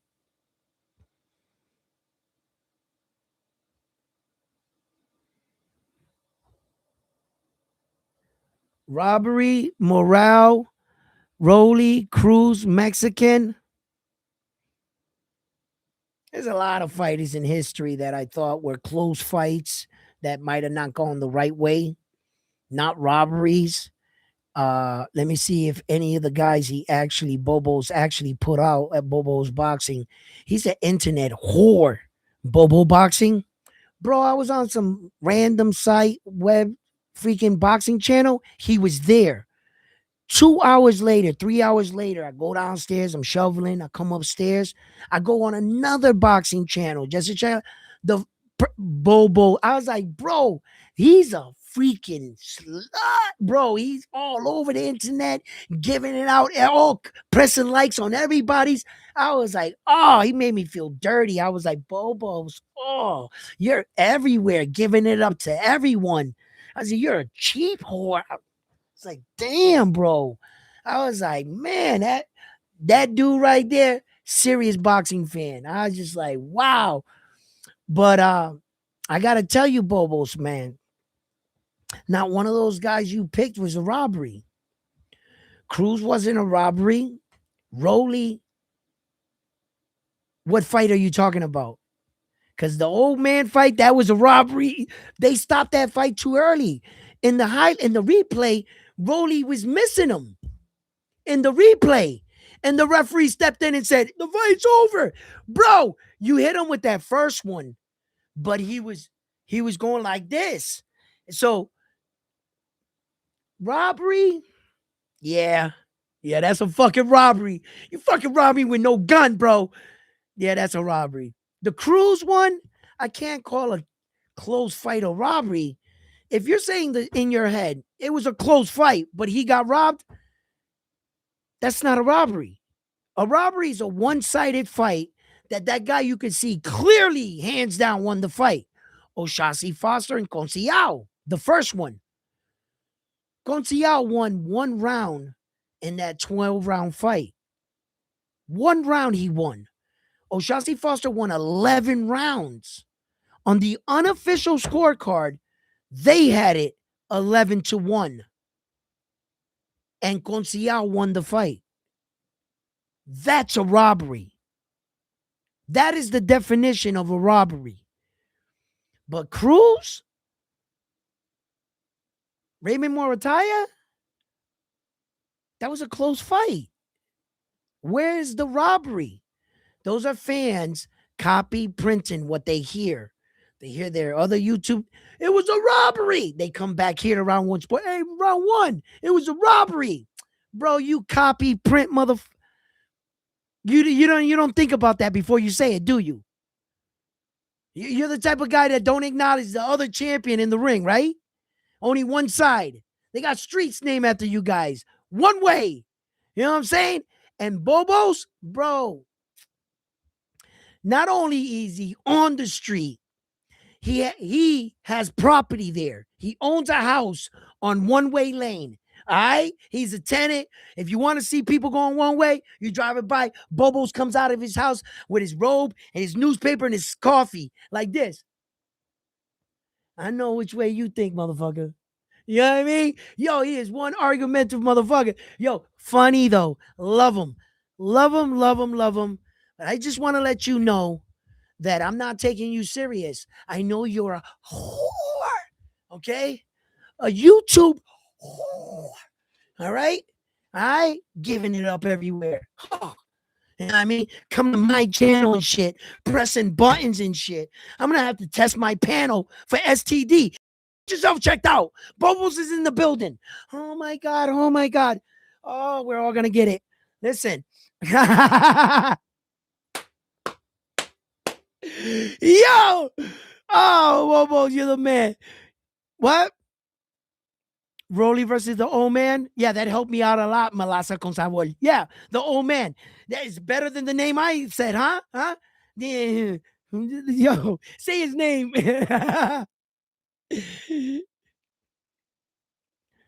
Bobos, he's beyond help at this point.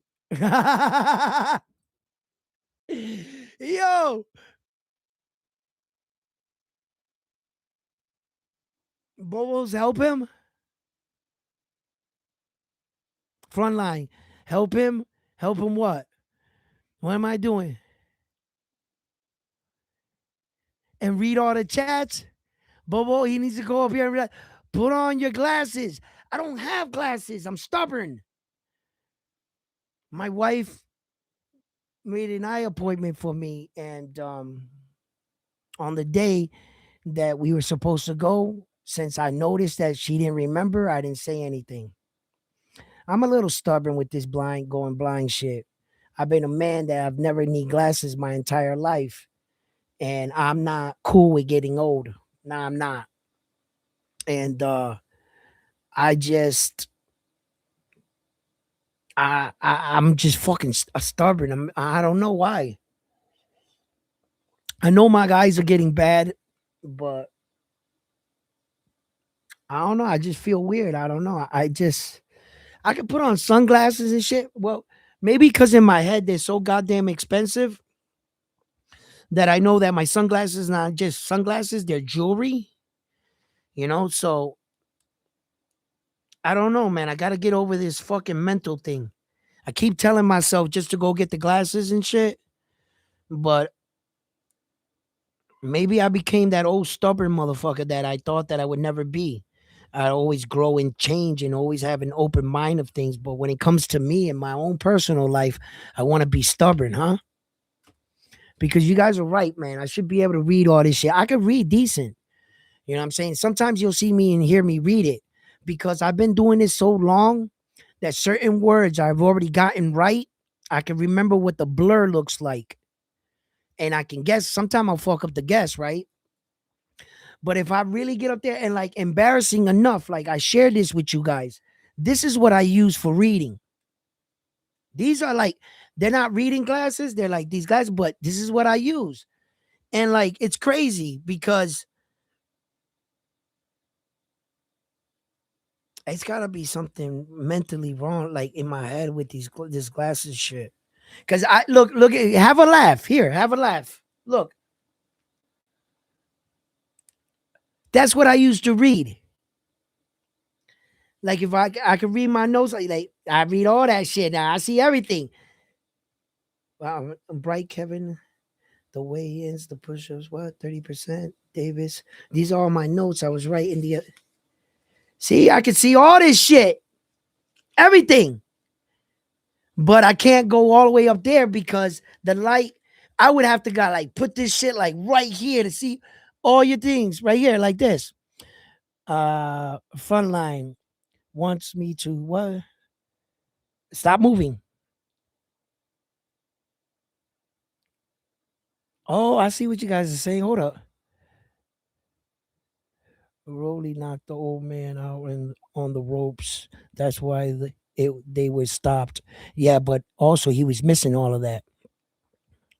What Frontline says, Boogles, he's beyond help at this point.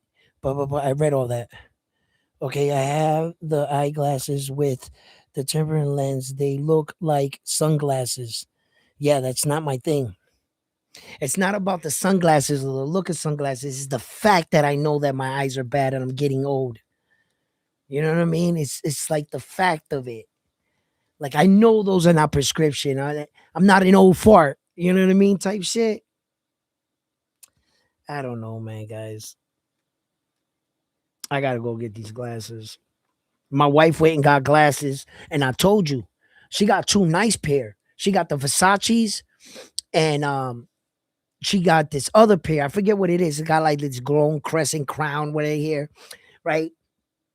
And she did it like she got designer frames, and she paid $250 per lens to put her lens in the expensive frames. So the lens themselves keep their quality.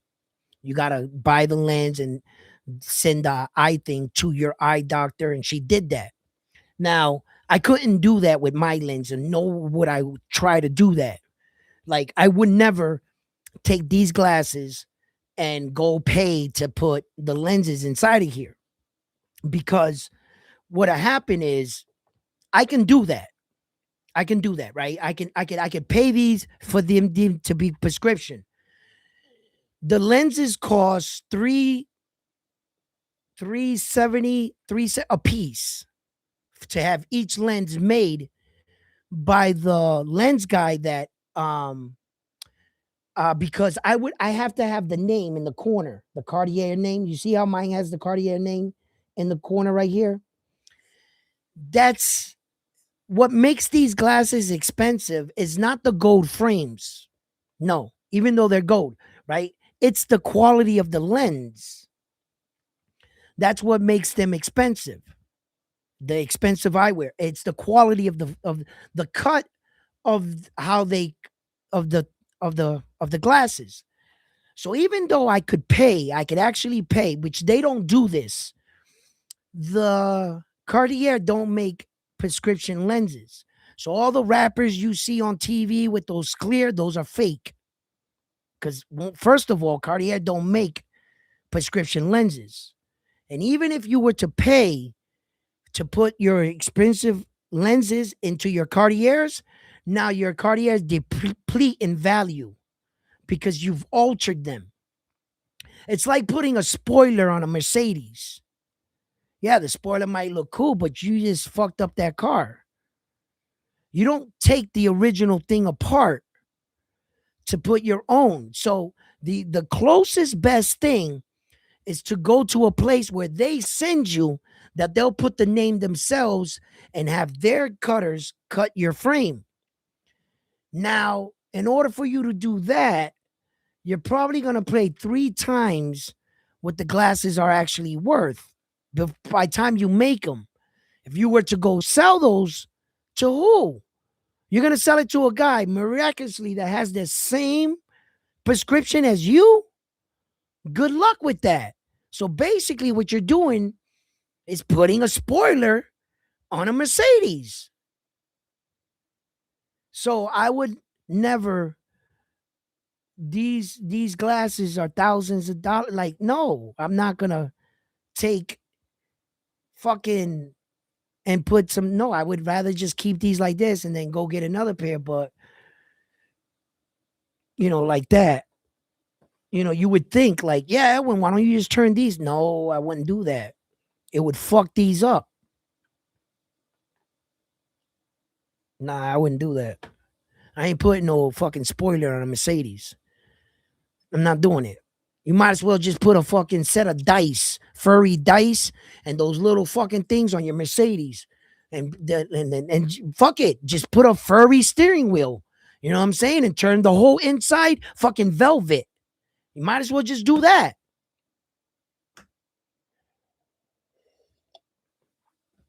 Because that Mercedes is garbage now. Let's add a fucking as a horn on a Mercedes fucking 500S. Let's put a spoiler on it. First thing we're gonna do. Fuck out of here, right? I don't think none of you guys would want to do that. There's that one guy. He'd be like, "Why stop on the spoiler? Let's put a side decal on the whole side, Fast and the Fury on the side." Yo, you got that guys. That guy is out there. He'd to save $1 on the Mercedes, he'd put on spinning hubcaps. Not even spinning rims. He'd have the spinning hubcaps, right? Two of them on the other side don't spin, and he's missing one in the back. And he's bumping the system with the speaker on his back seat in a Mercedes. You don't do that, bro. That guy should be fucking taken out of his car and thrashed. Right? So it's like you're having, it's like you're living, you got put it what's he say? Lance? It's like your liver. You gotta put it through a few 10 to 20 years of stress just to make sure it's ain't no bitch. You're crazy.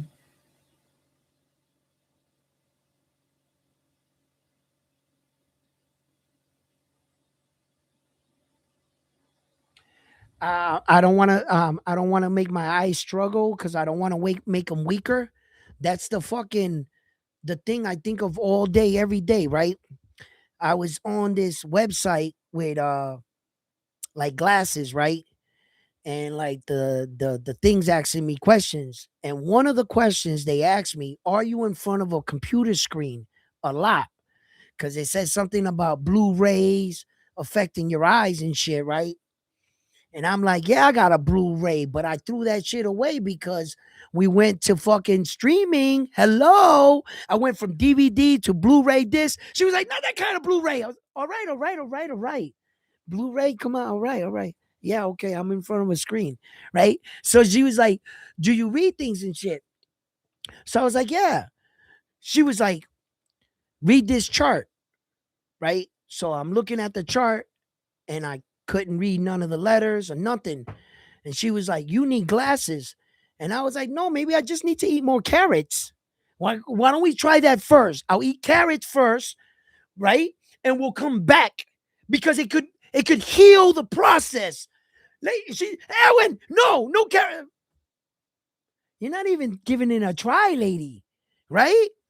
So she said I needed glasses. So I left the office and my wife said, what the lady said. I said, we need a second opinion. We need to go to another because we don't know. I don't really know her that well. How do I know she's not setting me up? Did you pay her? Are you working against me? Do you love me? When we need a second opinion. Don't make me look like a nerd. No glasses. Right? Second opinion. So she set up the appointment. Mysteriously, the calendar that was on the refrigerator, somehow it got taken off. I don't know who did that. No, I'm not taking a lie detector test right now. I don't feel I need to take a lie detector right now. I feel that you should just take my word for it. What, you don't trust me? You know what I'm saying? I didn't do it. Right?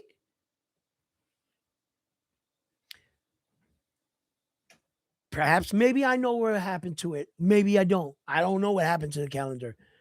So we missed that one. So I'm gonna have to go get this fucking shit done, bro. I like joking about it, playing around about it, but I gotta be a man about this shit. Like sometimes, like we gotta take care of ourselves. Like I be like preaching fitness and shit. I be working out. I be doing like bro. I just never. My grandfather, man, he went to the grave not needing no glasses. That man took pride in, like I can still see 2020. Like I like, yeah, grandpa. Like we ain't never gonna need glasses. Not me and you.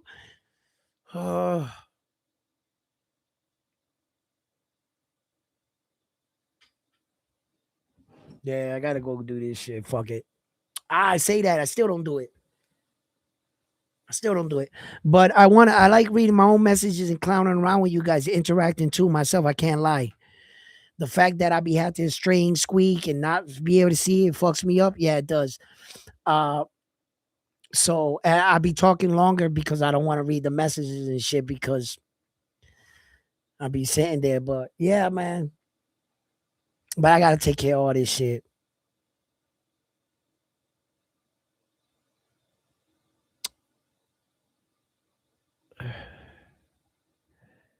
What the fuck does that say?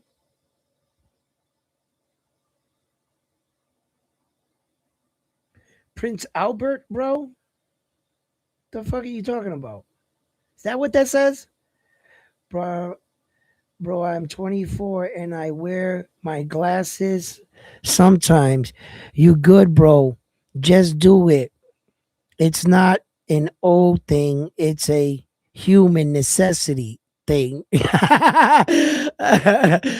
Look, uh yeah, I guess so. You know, uh I don't know, man.